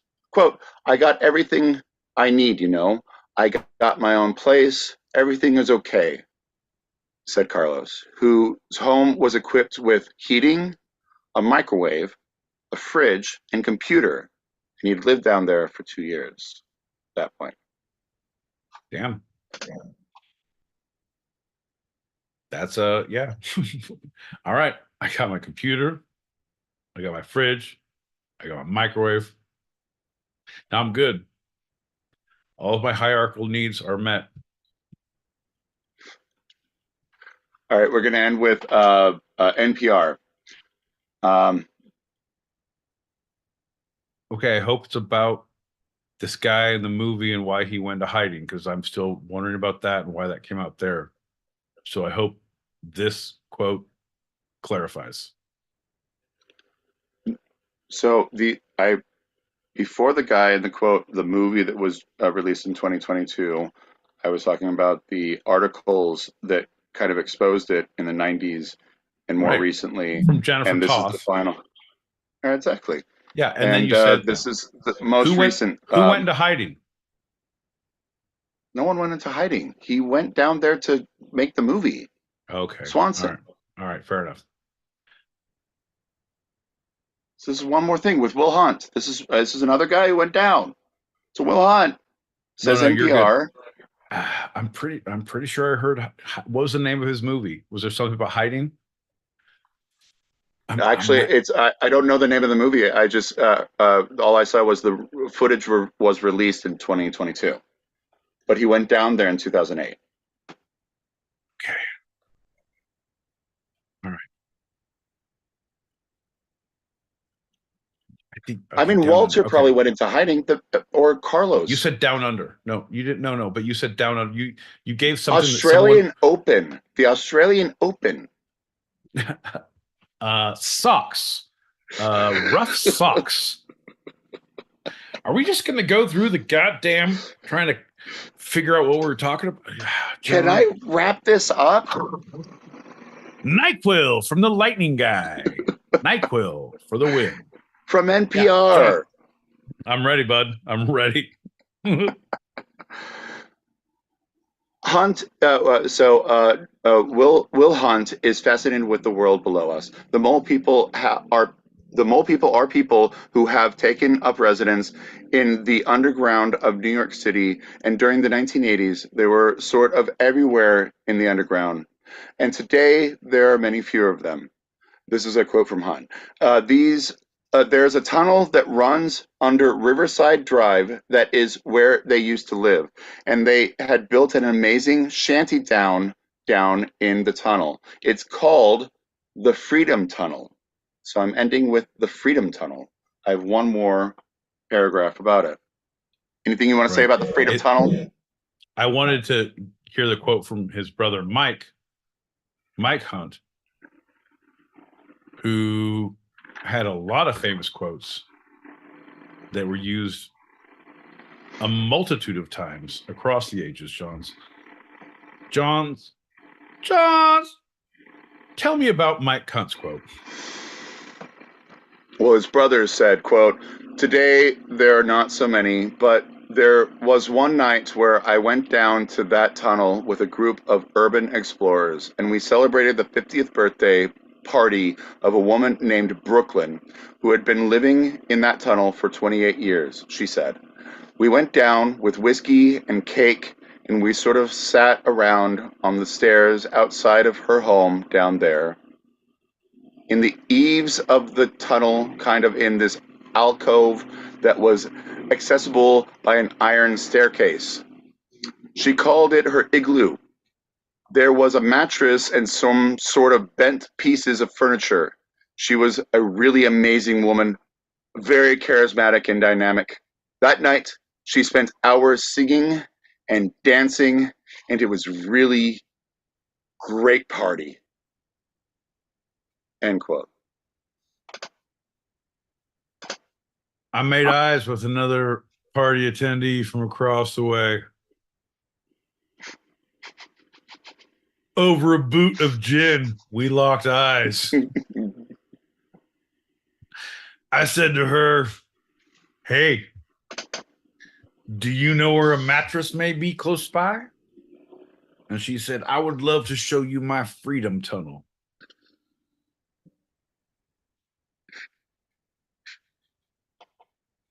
John, I can't claim the Freedom Tunnel joke. That is what Julie Prunes calls her. Never mind. Let's move on.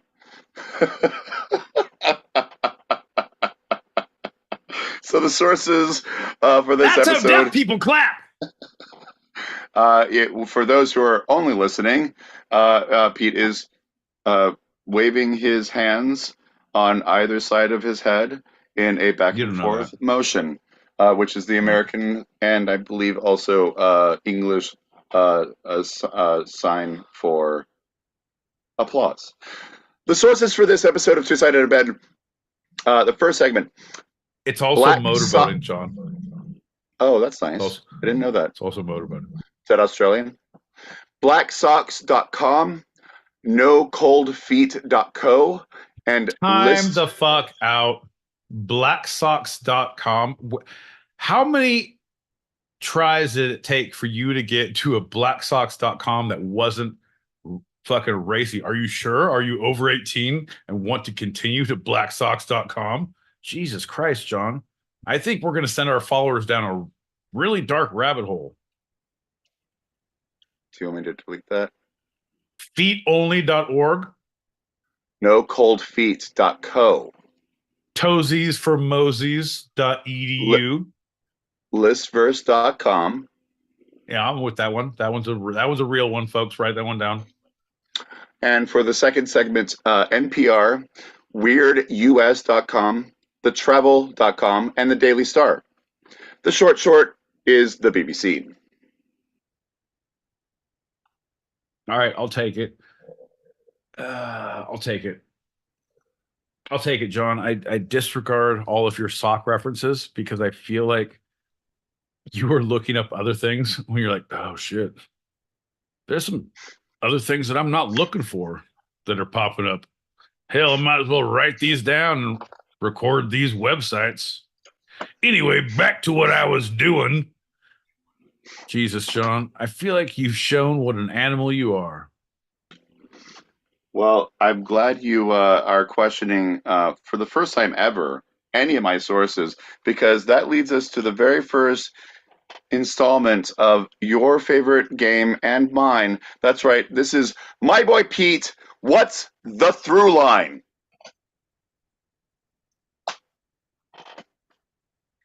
Okay, so what I would like to give is some editorial notes right now. Number one, as soon as you yell that at me, you need to have a ticking clock that just doesn't stop. There's no timer there, but it's tick, tick, tick, tick. It just keeps going and going until I'm done. And then then you play ding ding ding or cuckoo cuckoo or like hamana hamana. I don't know. Pick your fucking sound effect depending on the answer. But tick tick tick tick. What's the through line, folks? Folks, what's the through line? Tonight we talked about socks, and we also talked about the Supreme Court. No, we also talked about mole people. Mole people. Nope. Okay, I know what we're talking about, and I don't like it, John. John, I don't like it. And here's a promise. For every subscriber that we get, we subscribe to 2 other podcasts that don't deserve it. And that's a promise from us to you. Because if we don't deserve it, question mark? Well, yeah. John, All we right. got to be My boy Pete. Yeah, my boy Pete. All right. Let me give you some context because we've never done this before. This is the first installation. No, it is, but you missed the fucking through line, so you missed my joke. So yeah, let me give you this long and short of it. Oh, it's socks. Homeless people don't have socks. Changes of socks. People need to have the poor don't have anything. The bourgeoisie and the state of affairs and the society at large and the unseen people in the invisible city and get off my rock and who moved my cheese and escape from LA and stand by me and you kids want to see a dead body and all of those things combined, John. It's mainly the through line of what you're saying. I don't know if I'm going to be right on the nose, but I'm pretty sure I'm fucking around the bullseye, John. What do you want to clarify, bud? Just remember to bring in the short also about the Australian Open. Oh, that's right. And fill up my cunt. Fill up Michael Cunt. Hunt. Fill up my cunt. Australian Open. Pinga ponga. Scusi. You like, oh, look, I'm a winner in the Open. That fucking guy. This guy, socks. Socks for the Open. Socks for the people. Socks for the ages. Socks for the masses. We all wear different socks in the fucking boots we fucking wear. Right, John? I don't know the miles you walk. You don't know the miles I walk. But yet we all have one goddamn need. The need to know about socks. And I feel like we could point to this episode in the Smithsonian. This is the first time anyone truly explained socks and why we all need them and where we come from and how we understand this. Truth to be true. Ain't that right, John? Did I get close? Nope. Okay. I'll keep going. John, here's the deal. I'll fucking keep going until you make a fucking sound effect. One more try, or I could just say you're wrong, but you get one more try. The through line of socks through the ages, Italian Open, young Italian who made. Yeah, that's what I said. Australian Open from a young Italian who's only made it in a couple of Italian plays. There you go. Do you want the fresh Parmesan with your answer? No, I'm good. Prego. and the unseen people. Right.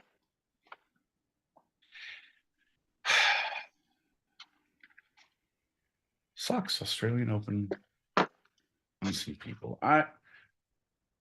John, I feel like whatever you say, I'm going to go ahead and say I was right, and it's going to be exactly what I said. So I'm going to go the other way and say there is no through line. You're a fucking maniac who has no grasp on society norms, and you must be stopped. For the love of all that is good and pure, you must be stopped. Final answer? Well, gosh darn it. I thought I was close. My boy Pete sucks. The Australian Open and the mole people or the underground displaced of New York City are all about the down under. Don't fucking say socks is down under. That is your nut huggers. That is your fucking undercarriage. That is the fucking cock sock, John. That's what You slaps mentioned your it. taint. Thank you. You didn't. Red Hot I Chili did. Peppers. You know what, John? Fuck you and your through line. I was right. You are wrong. And that is how the old cookie crumbles. What a great segment. Great segment. Hey, before we get out of here, my boy Pete, is there anything from this episode you'd like to take a second glance at, a second look, a second thought, a second opinion? This is Pete's Retraction Corner. Yeah, John, I think no,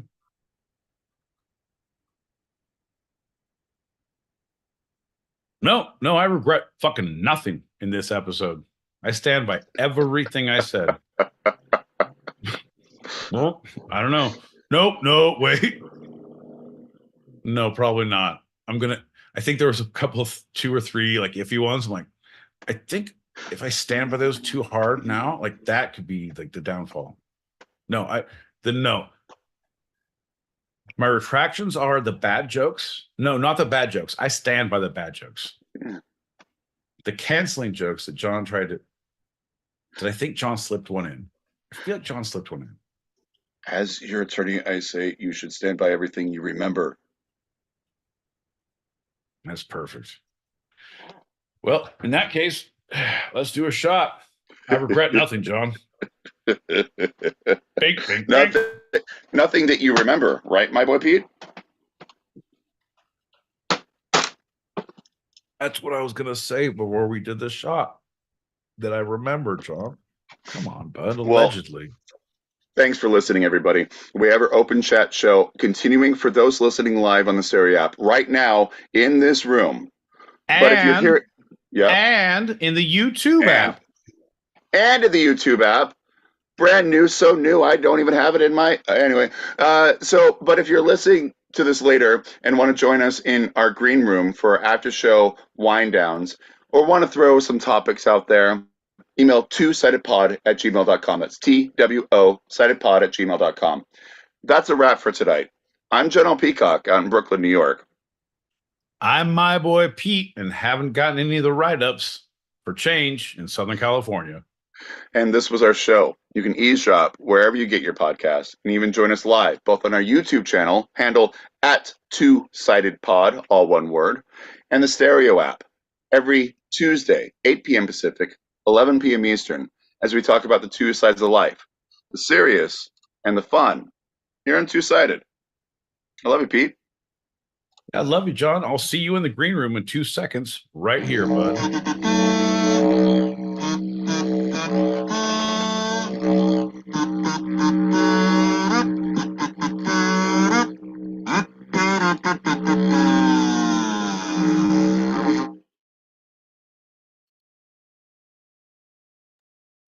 Holy shit. We are in the green room. It is a transition that we all have to take the stairs down. I know. It's difficult. We're not sure where to go because the lights are dark, the halls are dim. The road is scary up ahead, but if you follow my voice, I promise you will not be dissatisfied. Head this way. I'm going straight to the green room. This is usually the time we take to take a piss, refresh drinks, reload bowls, call your priest, call your lawyer, whatever you have to do to make peace with what you've done in the past 99 minutes. But we're now in the green room, which is a whole new fucking animal. So, ladies and gentlemen, boys and girls, children of all ages, we're about to get to the green room where we all have to relax, kick our shoes off, get a cocktail, enjoy yourself here in the library of the Two-Sided. That's right, folks. We're now in the green room. John's going to be back in a hop, skip, and a jump, 2 shakes of a goddamn lamb's tail. But until he gets here, we're gonna pop these bubbles. John, I don't know if we should do that, but I feel like that'll be a good time to do some of these. So, John, when you come back, you can unplug and plug. This motherfucker, demanding stars. Give me a hustle sticker. Tell me I'm pretty. Pick me up over your head.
Right? I'm saying that's what the cargo shorts, fucking John L. Peacock style. Jean shorts, socks, and sandals. Ladies and gentlemen, John L. Peacock, fanny pack and all. He's here to fuck.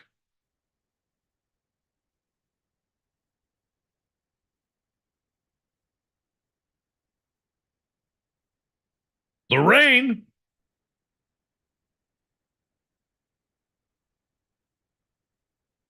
Where'd that bitch go now?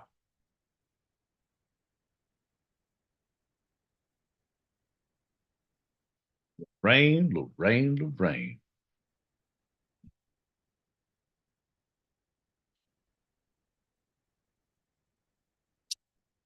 No.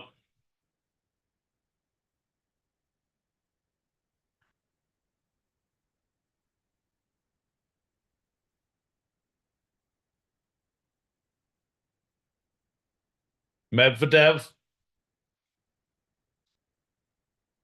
Gesundheit.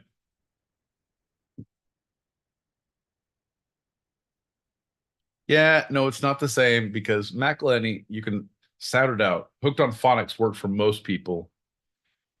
But the names you just said, tennis players, they don't have real names. They're not real people. That's not a thing.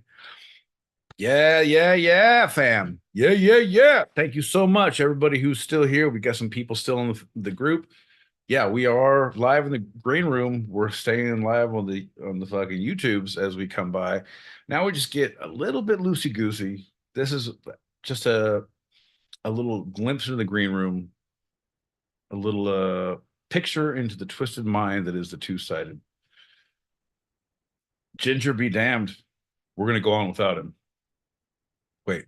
Oh, speak of the devil, and the ginger shall appear.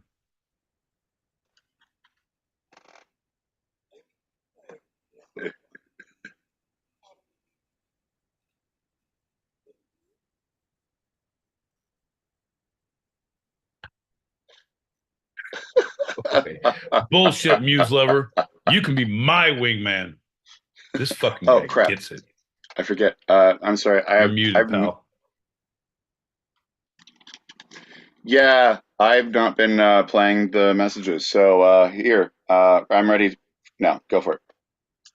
Yeah, no, I know. I know. There's a few that,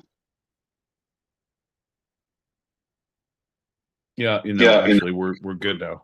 I understand. John has the bladder of a little girl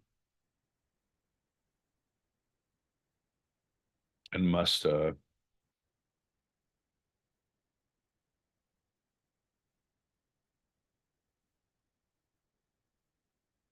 show. I love that. I really enjoyed the socks chat. And I have been thinking, apart from I've been thinking about sock puppets, because I've also been thinking that the socks that I wear, I don't have any fancy socks, but they're all made from bamboo. And I've been thinking for the whole couple of hours, how do they make, like, what part of the bamboo? And does that mean I'm more prone to panda break-ins? Are they going to start snacking on my socks? How do they make bamboo socks? What part of the bamboo do they use? I got you. Am I taking food away from pandas? Answer me that, please. Okay. Yeah, you'll take your answer off the air because motherfucker used to open a can of worms. I have been reading all about this and I have opinions. Number one, they're oppressing pandas. How do you think those bamboo socks get made? They make the pandas strip bamboo. They don't pay child labor. They fucking subjugate Ping Ping and Ling Ling, John. San Diego Zoo. Is this thing on? Check. Test. 1, 2, 3. Are you here? Can you hear me? Bamboo socks. The new craze of like the very, very comfortable socks. Faja, can you hear me? Faja, can you hear my voice? John, Ping and Ling Ling. Continue. Can I finish? Motherfucker. Anyway, as I was saying, they subjugate fucking pandas, right? They make them tear bamboo with their fucking little panda paws and a little panda face. Bamboo. It's all fucked, man. They don't like it. They don't get to eat that. They strip it down, fucking panda style. Because when you go panda style, it's way easier to sock up. And they know that.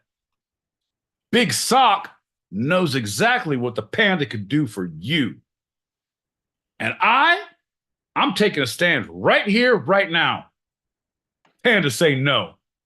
John, panda say no. Oh, you have nothing to say? I'd like you to retort to that. You have nothing to fucking say. Look at this guy. You know what, John? You're on the side of Big Sock. I can tell. Look at you, living in your big padded cell up there on some high rise. Fucking Big Sock money. Big Sock energy. That's what we get from John. Look at him. I bet he wears 2 pairs on each foot. Fuck this guy.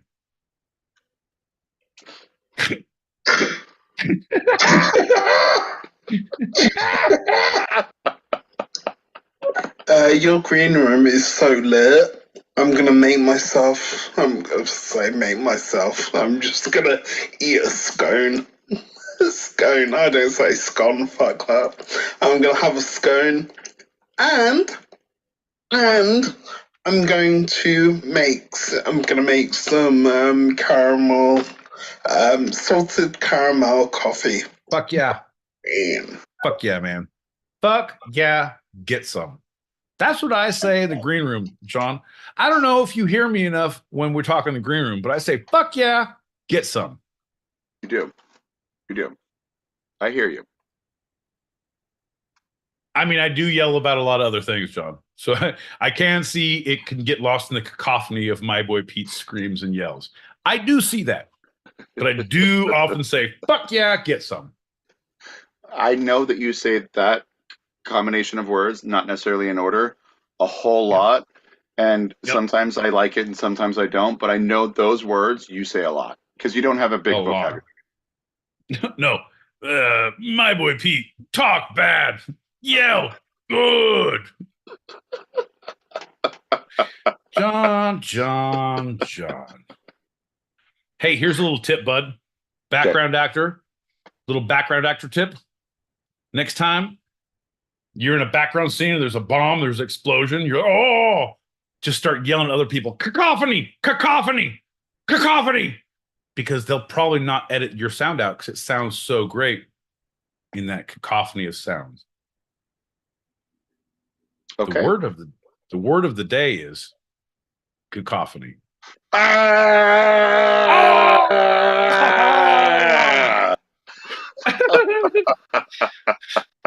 Folks, we are all dumber from having listened to that bit than we started out in the beginning of the night.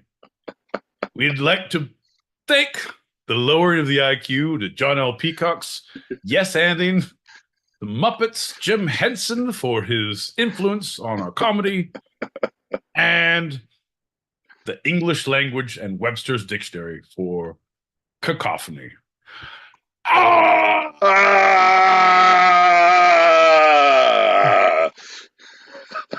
Thanks, Oxfords. Now you've done it. Now you've the OED, baby. The OED for my people across the pond, because there's several in the foundation. OED. Hell yeah, man. I'm still down with blood sausage. I'm still down with scones. Hey, I say skeins. Just go against the go against. I believe in using scones in my sconces in all of my foyers. Oh, look at these beautiful scones. They're sconces made from scone. It is kind of dangerous because they're load bearing. So I would probably not send under these fucking delicious things. This one's a blueberry. This one's lemon zest. We are fucked if there's an earthquake. All right, everybody into the main lobby. I just call them very stale English muffins.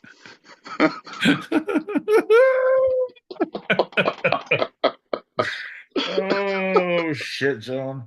You simple bastard. I have a question, John.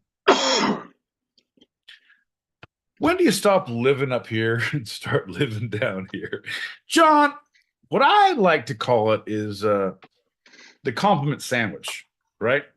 I give you a little good, I give you what I want to tell you, and I give you a little more good. Right? Yeah, right. John, your fucking sock spit was great. Huge hit with the foot fetish community. I shit you not. I'm getting foot stomp emojis up and down the fans only page. They can't wait to see what our next drop is. It's ridiculous. You as a person need to do better. I really like the way you ended the show and flowed with all of the nuances and the things that you came up with. You, sir, are a force to be reckoned with. And that is what we call the compliment sandwich. Boom! Report to HR, John. If we had a fucking HR, I would see your ass there. Wait a second. Hold on. No, I think that's what we call projecting. My boy Pete, Whoa. you did really good with the sock segment. You have been receiving so many things from me about the things I've been receiving of all the foot stomping emojis, of how great you did with that. You really went with the flow, but in that middle, fucking A. You sucked terribly, but you flowed with the end because I switched things up on you, and you really you stuck the landing even though you were really crap in the middle. Good job, buddy. Projecting. I'll take projecting for 1,000, Alex. Projecting. It's what the Wright brothers did to their younger brother, Dennis. You can't fly, Dennis. You're a fucking dick. That's why it took them so long. They were projecting on Dennis, John. Aww. Poor Dennis. Dennis Orville. Yeah. Kitty Hawk, John. Dennis Orville. Kitty Hawk. It's a little known story, John. John, here's a little story I'd like to tell you about Dennis Orville. Dennis Orville, the older brother of Orville. Right. What? Right. Right. Yeah. Right. The Wright brothers. Yeah.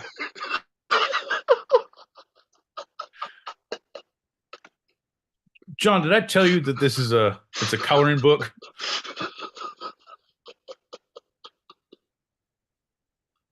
For a special eds class that was actually it was not picked up because they're like, we are not trying to punch down. Anyway, I And also, digress. they don't do those classes anymore. Orville Redenbacher. Right. Yeah. You were telling me about. Right. Because with their 17 special herbs and spices, those brothers flew from Kitty Hawk right into our hearts, John. Right. Right. In the subcockles of our hearts. And that is why we have cholesterol problems now.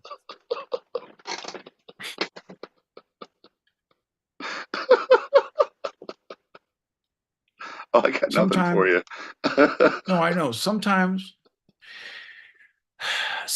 when you're painting and you're just painting too much and you just end up in the corners like, well, I mean, I see where it's going. Like there's literally no way out right now, but I have like 17 or 18 more strokes to go. I'm going to finish this fucking room. I'm going to finish the room. You're just painting up your leg. Yeah, I'm still not going anywhere, but I got 4 more strokes before people know I can't go anywhere. And then I become part of the wall. And I love you.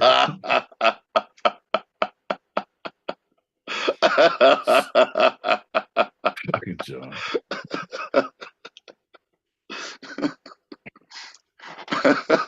I would say Pops and Baggins, but everyone is really fascinated with what you have to say. So they're not saying anything. They're just waiting with bated breath. So go on. No, that's the deal, John. You can't capture lightning in a bottle. You can't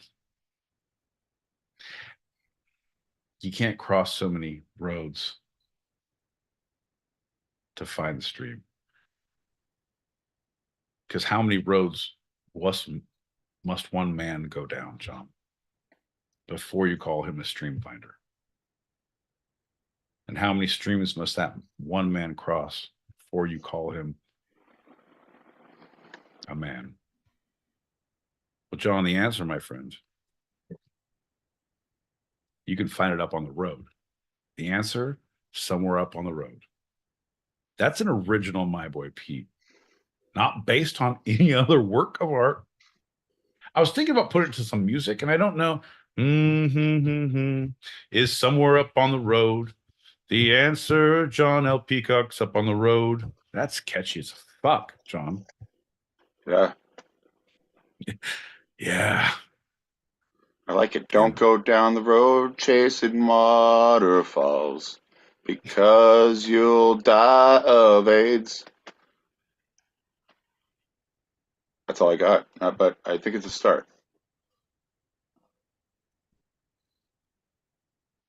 No, I like it. It's good. John, I needed to get this in front of a producer. John, I like what you're putting in front of me, John. Just when I thought we were fucking doomed to stupidity, you go and do something that changes our fucking trajectory. God damn it, John. We need to capitalize on this moment. The answer, my friend, is free health care for all. Because Philadelphia, John saw on the plane ride home. I don't know, something like that. Poignant, clarifying, through line. That's right. The answer, my friend, is walking on the sun. Might as well be walking on the sun. Holy shit! Chuck! It's me, your cousin. My boy Pete D. That's right. Here's the new sound you've been looking for. Might as well be walking on the sun. Goddamn fucking Or Suit for Millions. Doesn't matter. Doesn't matter either way. All publicity is good publicity. John, Publicity. they can't. Media is now streaming live on YouTube. I noticed that. Yeah, it's been streaming the whole time, but maybe we bogged a little bit. You know, it's these small setbacks that lead us to greatness. John, if we didn't have the failures, how would we appreciate the wins? If we didn't have the bodies of the fallen to stand on, how would we reach the heights that we have? I'm a fucking motivational speaker just waiting to happen, John. As we just entered the green room, checked our congruent viewers. There was 8.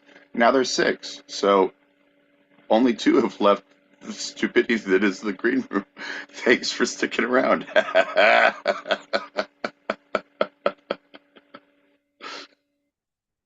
The cacophony of idiocy that abounds in the green room. Comedy. Did I do it right?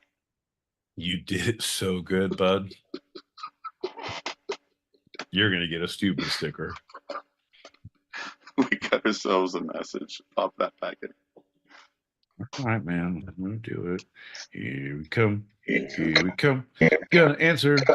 Here we come. No, the answer, my friend, is blowing in the wind. The answer, blowing in the wind. Ha. I love it.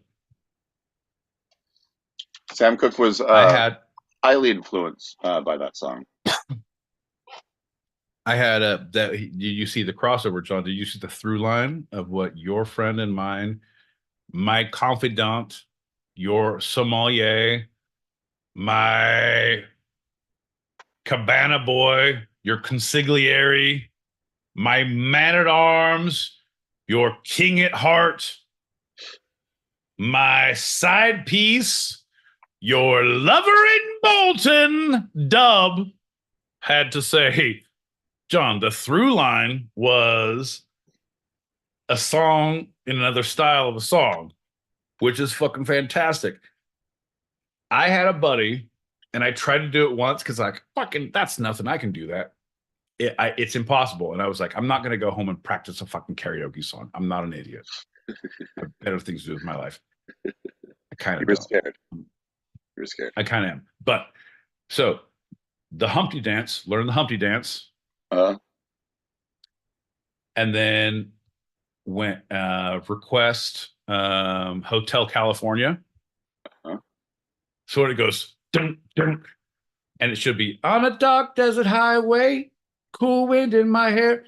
It's like, all right, stop what you're doing, because I'm about to ruin the image and the style that you used to. Because you can do it in the same beat and it still works. It'll still fucking work. Because in the 69 month Humpty Nose will tickle your rear. It's so fucking good. And I was like, that's fucking ridiculous. I know that song. I can do it. I cannot do it. No, you can't do it, man. You're not Fuck you, John. I can do it. That's it. I know what I'm doing. People say I don't have goals. I don't have dreams. I don't have ambitions. I have a fucking purpose now, John, to prove you wrong. Well, as long as you have a montage at the end of it, you'll be right.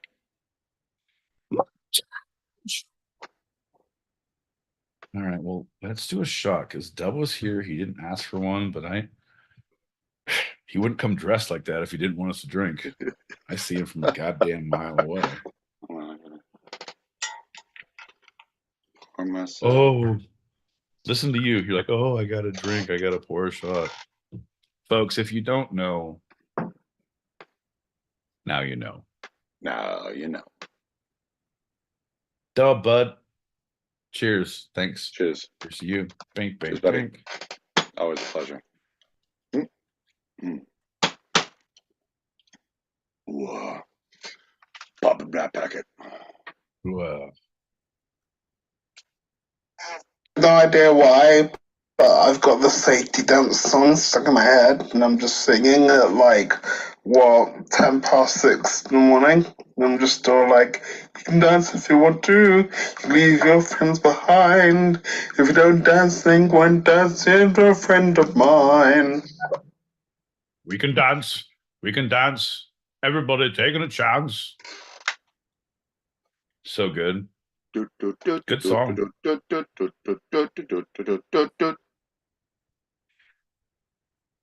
I love the song. I hate the message, John. I don't believe in locking out ladders before I get on them. I don't believe in blocking tires before I fucking jack up a car. I don't believe in not ghost riding your whip, John. That one's for the kids. Well, according to Futurama, the safety dance was ironically incredibly unsafe. Little known fact. No, you're thinking of Whip It. Whip it good. That was unsafe. No, into shape. Shape it up. Go forward, John. You're missing the point. Move ahead, Pete. Come on.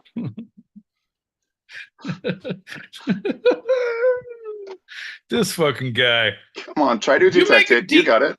If you make a goddamn Devo joke around this song, bitch, I'm gonna tell you what right here, right now. This motherfucker gonna pick it up, put it down. Y'all right. Y'all right. Come on, are we not men? Are we not men, my boy Pete?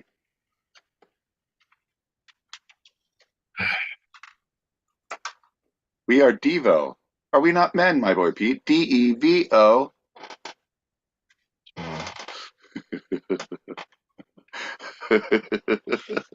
It's times like this that I weep for the future, that our betters look down on us like this is what we're leaving our wealth of knowledge, our library full of Corinthian leather and walnut. I don't even know what it says. I don't know what it says in this bitch. It smells good in here. I don't know. I don't know, John. I don't know. Just saying, bud. Weeping for the future. I'll pop packet.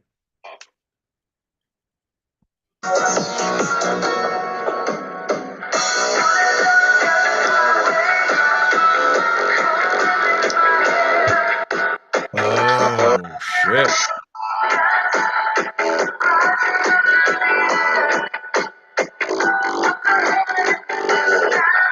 Dub.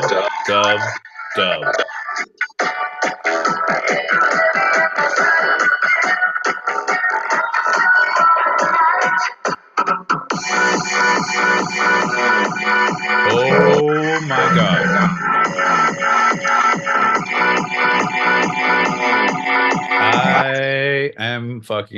I love it. And Dub, you need to look up our friend hit YouTube channel Galactic Super Friends. Yep. And it's Galactic Super Friends, and the only difference is Friends is with a PFRIENDS. There's a P at the beginning of Friends. I'll change the link. Keep going. Yeah. My buddy does retro house dubstep 70s 80s 90s of just random shit, and he's always looking for cuts to mix in. And the last two he's done, he's trying to release like one a week, and he just did the last one was he's had Bill and Ted's, but he has a theme around it. So he's done Bill and Ted's, Back to the Future, Matrix, Time Bandits, fucking what's the what is it, John? Oh hell yeah. Well, they can find out for themselves because the link is directly above our head. Yep. You guys find that, look that up, subscribe to that. If you tell them that two-sided galactic super friends, John L. Peacock and my boy Pete sent you. Or just two-sided. If you're not No. into the whole non-brevity thing. Hey, man, what are acronyms for? I don't know. But yeah, if you guys, but seriously, hit that like, hit that subscribe button. It's fantastic music. Anyone who's not into house or fucking dubstep or jungle, it is such a good entry level because it's all your classic songs you love with a fucking beat. So good. I almost, for Mona, I was almost going to tag you in one of the things like, how am I going to tag you in like an hour and 40-minute set? Like, it's just kind of like, listen to this. Jesus, I'm not trying to hijack your day or shit, but fucking, you should listen. You'd fucking enjoy the hell of it. But yeah, Dub, you're going to be a fucking wealth of knowledge for my boy. DJ Boo, fucking Justin. You're going to, yeah, anyway, I can't wait to make you guys fucking connect. Oh shit, son. John. Knock, knock. Who's there? Seabird. Seabird who? Seabird's up in the fucking panel, motherfucker. Listen to it right now. Holy shit. Oh, she didn't say fucking. Didn't say Why is a motherfucking Why is a church mouse? motherfucking But I church saw mouse? her in the fucking audience. Jesus Christ. Stop what you're doing, cause I'm about to ruin the image and the style that you're used to. I look funny, but yo, I'm making money, see. So yo, but I hope you're ready for me, yeah. Now gather around here, I'm fooling town, and my sounds laid bare in the ground. I drink up all the Hennessy you got, yeah, on your shelf. So just let me introduce myself. My name is Humpty, pronounced with the umpty. Yeah. See, okay, that's a fucking good take on. Oh, Lee. See, no, Oh, Mona, I need crap. you to try this. No, Fantastic. I need you to try this. I need you to try this. Oh, what is it? So wait for the intro. So wait for the intro. So it plays all the instrumental, and when it goes bump bump, when they start singing on a dark desert highway, cool wind in my hair. When they start singing that, bump bump. All right, stop what you're doing, because I'm about to ruin the image and the style that you're used to. And do it in the Humpty Dance. Do it in the same beat, the same voice, but it'll work on the beat. If you do it on the bump, bump, wait for that 2 kick, I promise you, you can do it. I'd say you fucking, yeah, you did the words on that. And that was beautiful. It's like, Jesus Christ. That'll be my first dance with my father-daughter wedding. I got to have me a daughter or a father. That ain't it. I don't know. I'm just saying. Hold on. Don't play that yet. Okay. Give me another second. I'm just getting the Super Friends into the YouTube right now. Okay. I have a moment to stop. Go for it. I don't know what you mean. I don't know what you mean.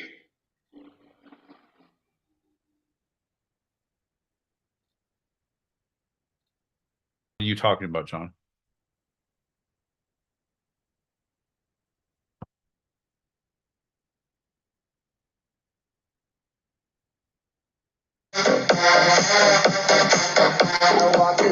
See? That one I know. Fucking Justin has.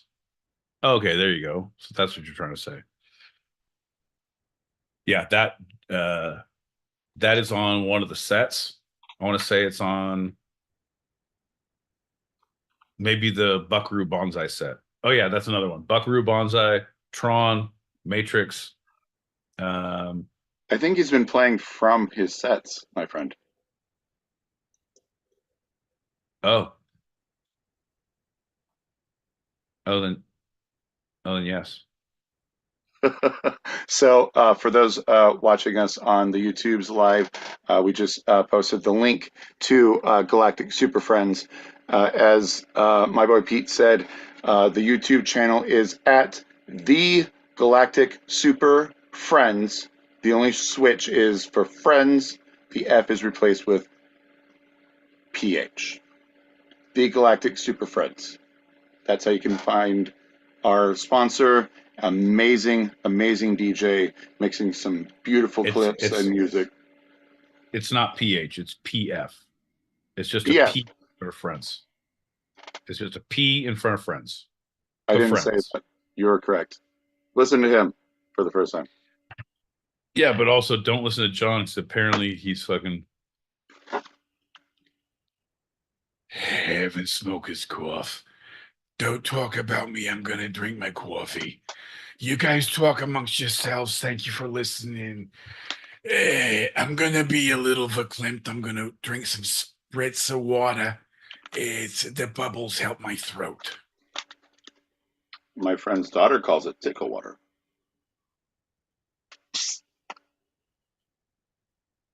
You need to be careful, John. Don't make a joke. There's nothing funny about that. It's just cute. There's a lot of funny. Have you thought about an aristocrats set for yourself? Have you ever thought about that? Why you gotta fucking no? Because I think dirty jokes are the antithesis of my humor, John. I think I am highbrow. Sorry. I think all my please allow me to finish, sir. I believe all my fuck shit cunts are specifically chosen to highlight my points, John. I'm not just a man of the streets, a gutter dweller, John. I come from rich stock. Look, my house smells of rich Corinthian leather and walnut. My library is expound. It illustrates. I got a big fucking library job. Occasionally, Einstein floats above your head. Hey, man, when you're as smart as I am, John, fucking theoretical physicists come knocking at your door in your dreams all the time. I can't get a moment of sleep without some sort of physicist, a theoretical or otherwise, a philosopher. Fuck you, Voltaire. Give me a goddamn moment of peace. It's very aggressive, John. Yeah, the words gratuitous or superfluous are never associated with my boy Pete. Oh, it's a cacophony of non-superfluous and... I'll shut up now. I've learned my lesson. I'll be better. No, I won't, John! Oh! Thought you had me, motherfucker. Thought you had me. Everyone asks, Corinthian leather? Of course, why not the best? It's the same with our new Chrysler New Yorker. They give you everything. Powerful V6, anti-lock brakes, front-wheel drive, rich leather, 770 protection plan, and Chrysler's exclusive Crystal Key program, complete car coverage with owner care that's even better than Rolls-Royce or Mercedes. Chrysler New Yorker gives you the one thing you always wanted in a luxury car. Everything. That's a good fucking intro. Jesus. That's a good intro. I gotta send that to Justin. Because I want come in some heavy fucking drum and bass on that. That's not his style, but I was like, that I hear it. What if that is played over the intro of Hotel California before the do? Oh yeah, that'd be it. That'd be the cacophony of sound that we've been looking for, John. There we go. Hey, it's me, your cousin Marvin.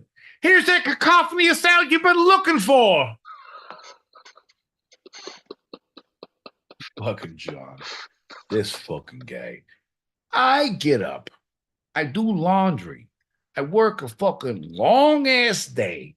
Come home, and John L. Peacock wastes my night with this kind of bullshit. Oh, Jesus, this is fucking rich. John, you're lucky I'm a nice guy. If I wasn't a nice guy, there will be hell to pay, John. But luckily for you, my friend, I scream impotently into the ether, and I feel better in the morning. I don't know if you noticed, but this was one of our shortest shows ever. Yeah, but it was girthy. I felt like it was substantial. Like you could feel it. You know what I mean? Like it was a grower, not a shower. No, it was definitely a shower, but it was like it didn't hit the lengths you wanted, but it really filled everything you needed to be filled. Right?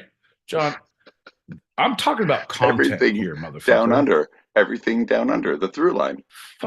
Fucking A, man. From cocks to socks, baby. We got it all. That's why the people tune in. We give the people what they want.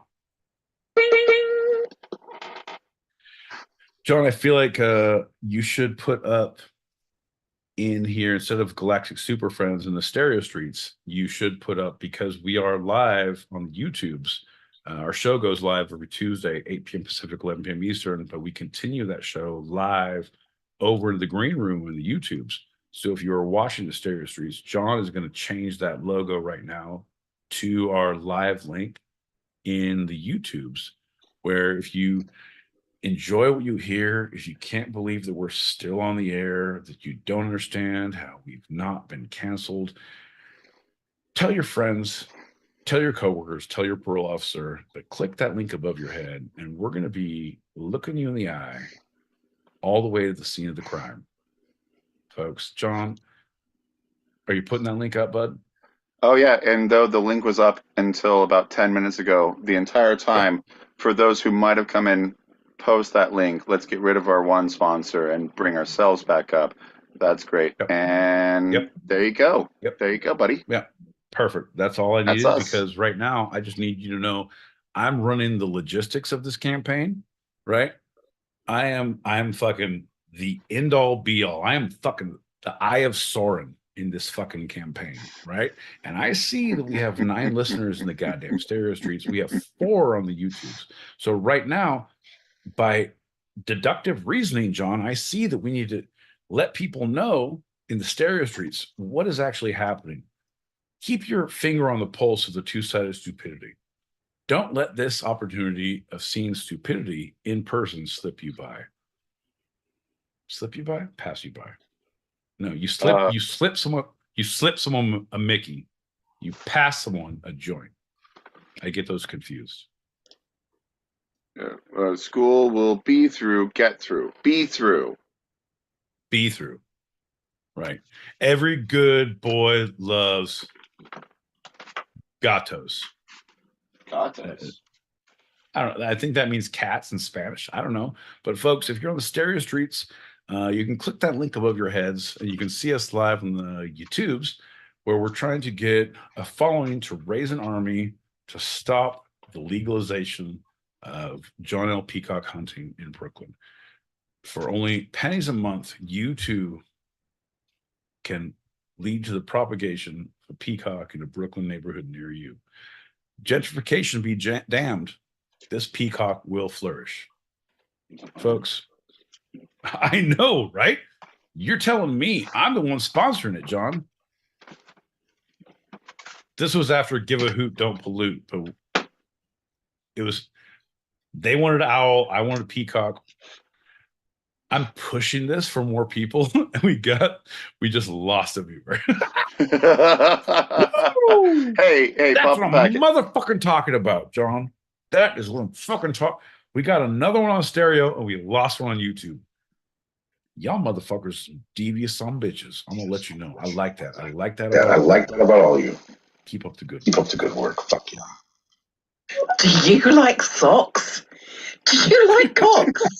Then you're gonna love the Two-Sided Podcast. Hey folks, wear a pair of socks you say you wear. We'll send a picture of our cocks to 2 random listeners. Hand to God, socks for cocks.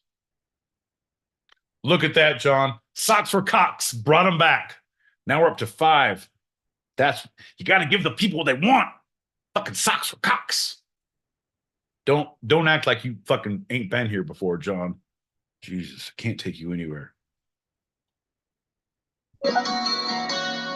All right, stop what you're doing, because I'm about There to it is. image in the style that you used to. There it is. Funny. But yo, I'll make a month. so yo, world, hope you're ready for me. Yes. Now gather round, I'm the new fool in town. Yeah, my sound's laid down by the underground.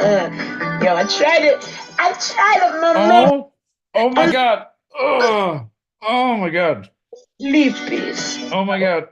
Fucking John, that was it. That was fucking it. That was fucking it. That was it. She didn't even have to fucking work on it. I get through one.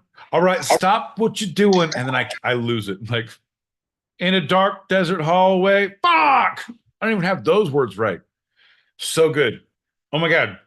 I'm going to go on a limb. I'm going to say, fucking put that in your fucking back pocket. Pop that shit into a karaoke. Next time you're like, oh yeah, we're drinking. Like, oh, they're gonna do Eagles? No, motherfucker. All right, stop what you're doing, and you're gonna wreck house. Yeah, Jesus. tell no one. Just say, yeah, I'm doing the Eagles. Yeah, no, that's the song I'm doing. Yeah, Hotel California, 100%. Do not tell. Look, it's Oh starting. my God. It's starting. That's what I'm doing. And then you go into it. You go right into it.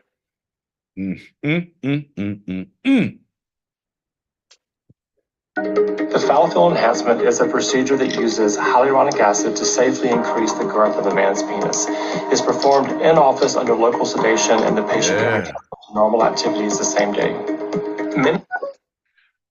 I want that. Hear me out, John. Okay.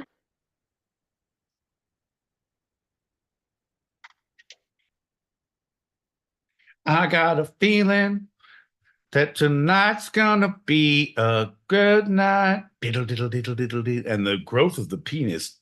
Tonight's gonna be a good night. I don't know, John. To me, it sounded like we were doing a fucking. Okay, so there's 2 songs where I felt a overlap. One, I'm pretty sure Ed Sheeran did that on purpose. That stupid song that he does is definitely TLC's "Don't Want No Scrub." There's something about body. Like, as soon as it goes into the chorus, if you just start, "Don't want no scrub."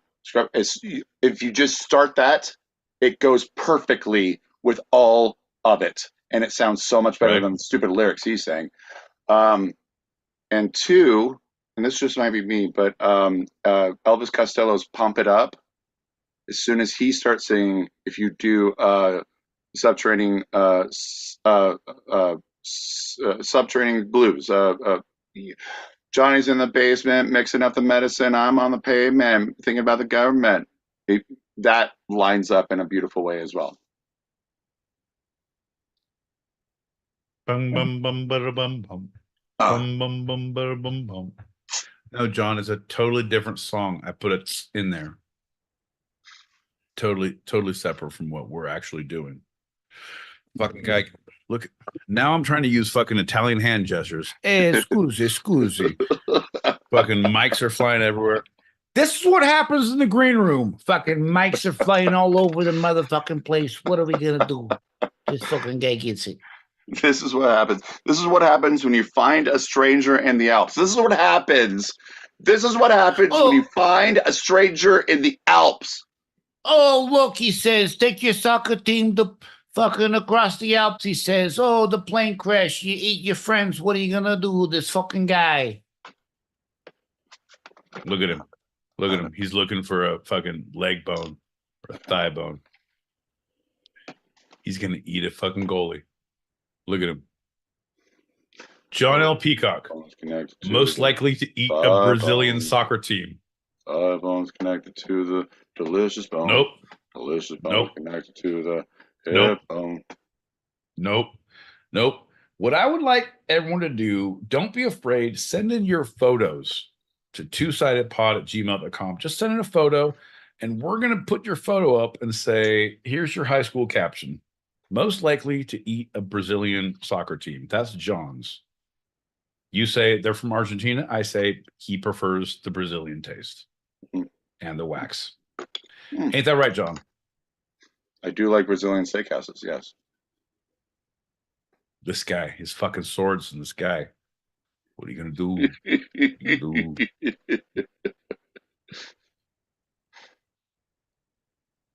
My bro Pete, there's no one to protect you. There's no messages to play. It's just you and me, buddy. Just me and you. Oh no, I have no problem with that. I just want you to know that I was still on the message. Like, there's still fucking 10 people here. And like, no, there's 9. No, but we got 6 on here. People come, people go. There's one thing I like to do, John. I like to quantify and qualify every aspect of our life. Yeah. One of the things I like to do is I scream out my bank account every time I make a withdrawal. Hey, everybody! Fucking broke as a motherfucker now! Super good. It really inspires confidence among your peers. Highly recommend it, John. Do it in a public place. Union Station. Get in there. Fucking let them know. As we approach our 3-year anniversary, I'd like to throw back a little memory of you telling me about 2 years ago to stop calling out all the people who are listening to us in stereo because it might drive them off. And 14 years later, John didn't learn to stop telling me what to do. John, we're like an old married fucking couple. This is some bullshit that I never wanted to get into. These kind of relationships are the reason that restraining orders exist, John. I'm letting you know. That's called love. No, sir. That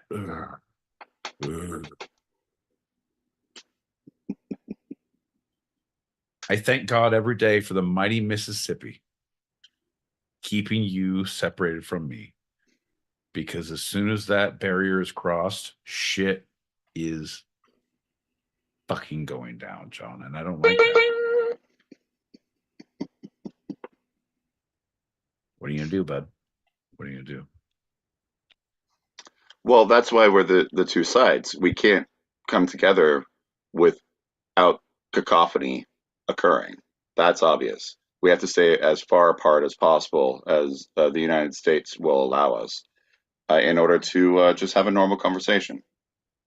No, I mean, that's good. It seems like a puss way out. I would say more of like we're like the craft.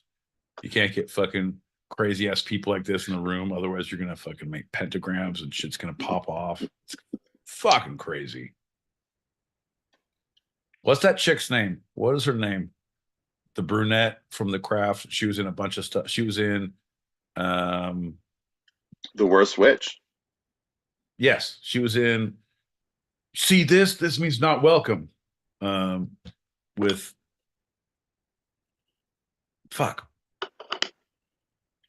the chick with the big eyes and the big lips, who's crazy, like kill him. Heathers? Mean Girls. I'm looking for a name, John. I'm not looking for more movies. I'm looking for you to be a better co-host. I'm looking for things that would exist in a normal person's purview, but are so completely out of reach from me. Nancy. Perfect. I think you nailed it, bud. And with that, leads us into our next shot. Jesus. I was thinking, my stupid mind is only thinking Veruca Salt. Like, that's a chick from Willy Wonka and a band. What are She you wants doing the with your world. life? She wants the whole world, obviously. What is her name? What is her name?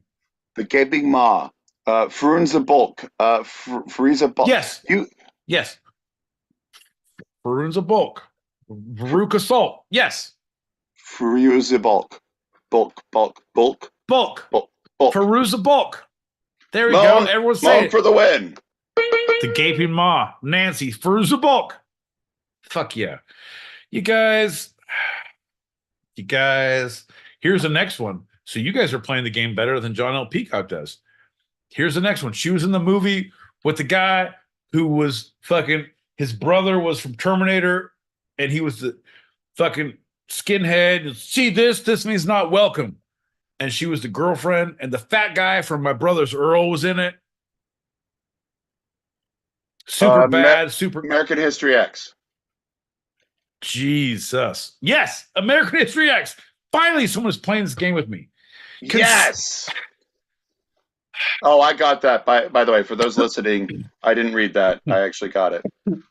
This is a game we should play, of me trying to describe a movie after getting super fucked up and like, it's the thing with the guy, the thing, like, and I know all the people, and I know some of the, like, fuck you can't handle the truth. Like, oh, and he had a bat and he was doing the things like, remember when he was in Scientology?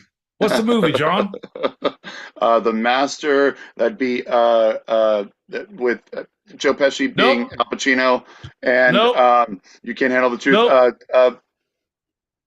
Gentleman and a Scholar. No. 12 Angry Men. No. Nope. And Justice for All. No, that was a good one. No. Though. See, this is where it goes far, because you didn't listen to the first thing. A Few Good Men. Few Good Men. Did you order the code red? Because he has the bat, and he always thinks better with the bat. Yeah. So the bat made me think of baseball. We all like baseball. There's no crying in the cornfield, Joe Pesci. Wow, nice. Whole lot of them. Just wrap them all up. Like that? Yeah. Vague Remembrances by my boy Pete. All right. Good callback, because we have some people chiming in here, because we got people chiming in. What is Return to Oz? Great, but what was the evil queen's name? Was it Mazra? Was it Mazda? Al-Mazra? Mazra, right? Because I feel like TikTok, where if you just wind me up, I'll fucking go for at least every Tuesday from 8 p.m. Pacific, 11 p.m. Eastern, until at least 4 a.m. Greenwich Mean Sandwich Time, Wednesdays. You go for at least just 1.5 minute. I'm just saying. Alphabet. Alphaba. Yeah. Okay. Yeah. All right. No, I'm with you. All right, John, I'm going to pop some packets. But while I do, think about this. What movie is Bastian? Say my name. It's Mombi. Mombi was the fucking headless. Yep. You're wrong, Alphaba. You're an idiot. Feruza Balk.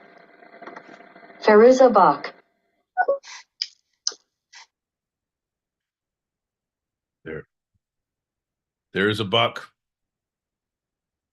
Reminds me of one of my favorite songs. Actually, the first song I stripped to, John. There is a Balm in Gilead. It's the old classic hit. There's a Balm in Gilead. BALM in Gilead. I digress. I'll play more. I don't know if you guys ever done a show together in the same place, but you guys should do a show in Vegas. You know, go do a podcast in Vegas, or like film that shit. I just want to see what kind of fucking trouble you guys would get into. Oh, man, Kentucky grows. Good to hear from you, man. Thank you so much. Yeah, we'll shoot to that. Crazy. Bink, bink, bink.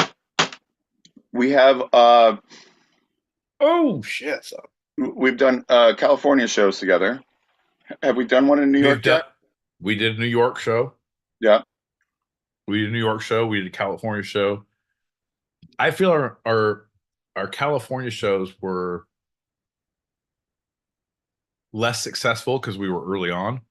Yeah, Thanksgiving, we were trying to Twitch it. We were not doing great.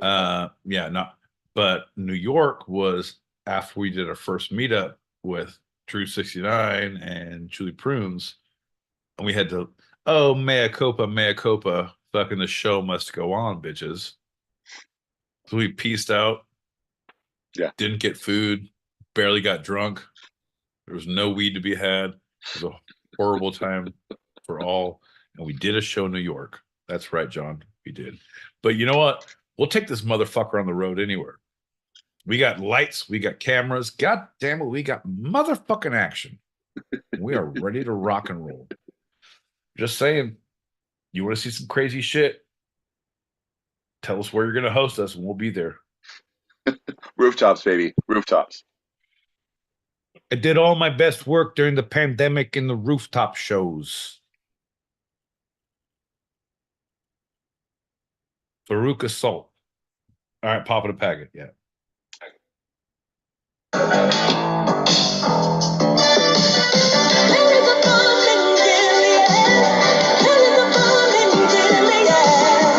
Jesus Christ. Fucking dumb. This motherfucker. That's what you get, baby. That's what you get. You fucking get what you deserve. Jesus Christ. I don't even know what to say. Like I am impressed as much as I am shocked and appalled. I'm at a loss for words, John, which is a very, very rare circumstance. Oh, that's great. Balm and Gilead, like feels like fucking Beverly Hills Cop. That's great. Everybody hold on.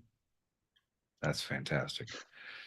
Well, speaking of fantastic, I'm about 10 minutes away from having to wrap this up because it's about to be 2 a.m. Eastern, and Genji needs to sleep because I do work in the morning, as you keep on forgetting.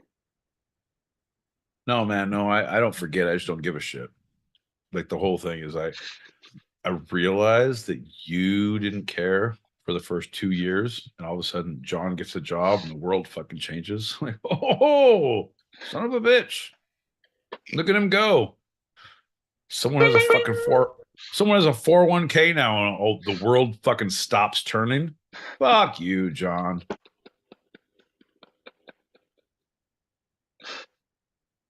But we all make bad choices on Wednesday morning. Welcome to the party.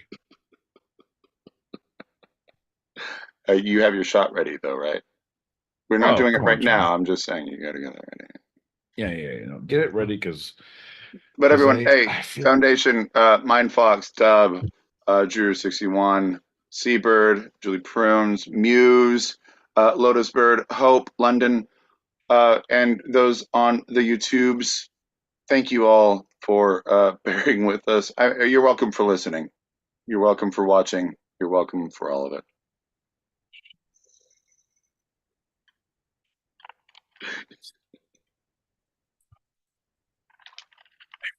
I feel if you talk to them in a hushed voice, it calms their spirits and souls, John. Shh. Smoke them if you got them. All right, folks. This tracheotomy has been brought to you by John L. Peacock. I'll give credit to Dennis Leary. He might not do it for others, but I'll give it to him. I'm tracheotomy man. Smoke a pack at a time. There you go, bud. And I do think 9 minutes to spare, you officially cut us off with that joke. Sir, you have done what you have been trying to do. You have put a stop to all the fun, all the shenaniganizing, all the tomfoolery that we have so looked forward to for the past week. You, sir, are the reason for our hate, the reason for our depression, and may God have mercy on your soul.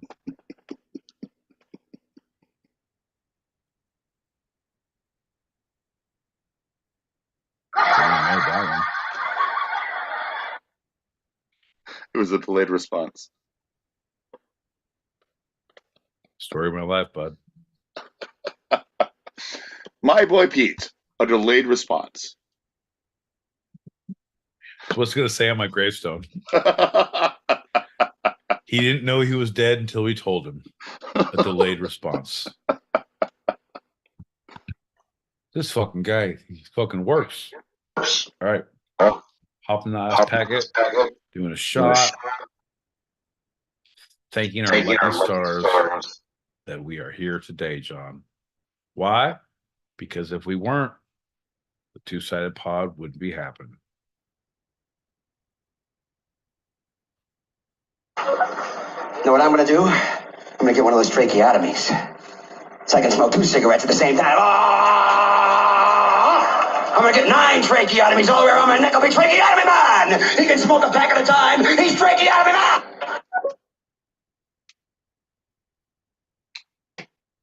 I'm actually surprised at how much I remembered kind of the segment sequence of it, having not heard. Oh, yeah.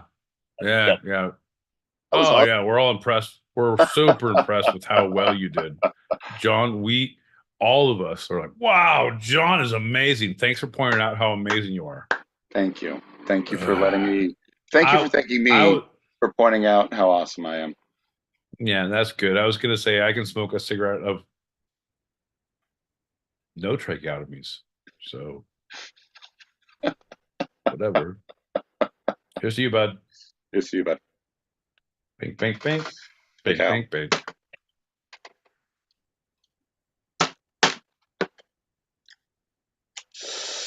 Ooh. All right. Well, I believe that is all she wrote, my friends. Folks, if you like what you see, if you can't believe what you heard, if you don't understand why this is fucking still happening, well, welcome to the goddamn party. We don't either. Tell your friends, tell your family, tell your coworkers, tell your goddamn parole officer. We will be here next week, Tuesday, 8 p.m. Pacific, 11 p.m. Eastern. That's 4 a.m. Greenwich Sandwich time if you're across the pond on Wednesdays. If you can't catch us live on these YouTubes and stereo streets, you can catch us on the Spotify, Apple Pod, Amazon Music, the Instagram, the YouTube, the Patreon, the TikTok. I'm going to give you John's home address. Just come by. He's going to tell you where all the things are. Our handle is @2sidedpod, all lowercase, all one word. Definitely no underscores because I tried for those, but we can't get them. Fucking politics, you know what I mean? Bullshit. Anyway, thanks for tuning in. Appreciate you guys. John, love you, man.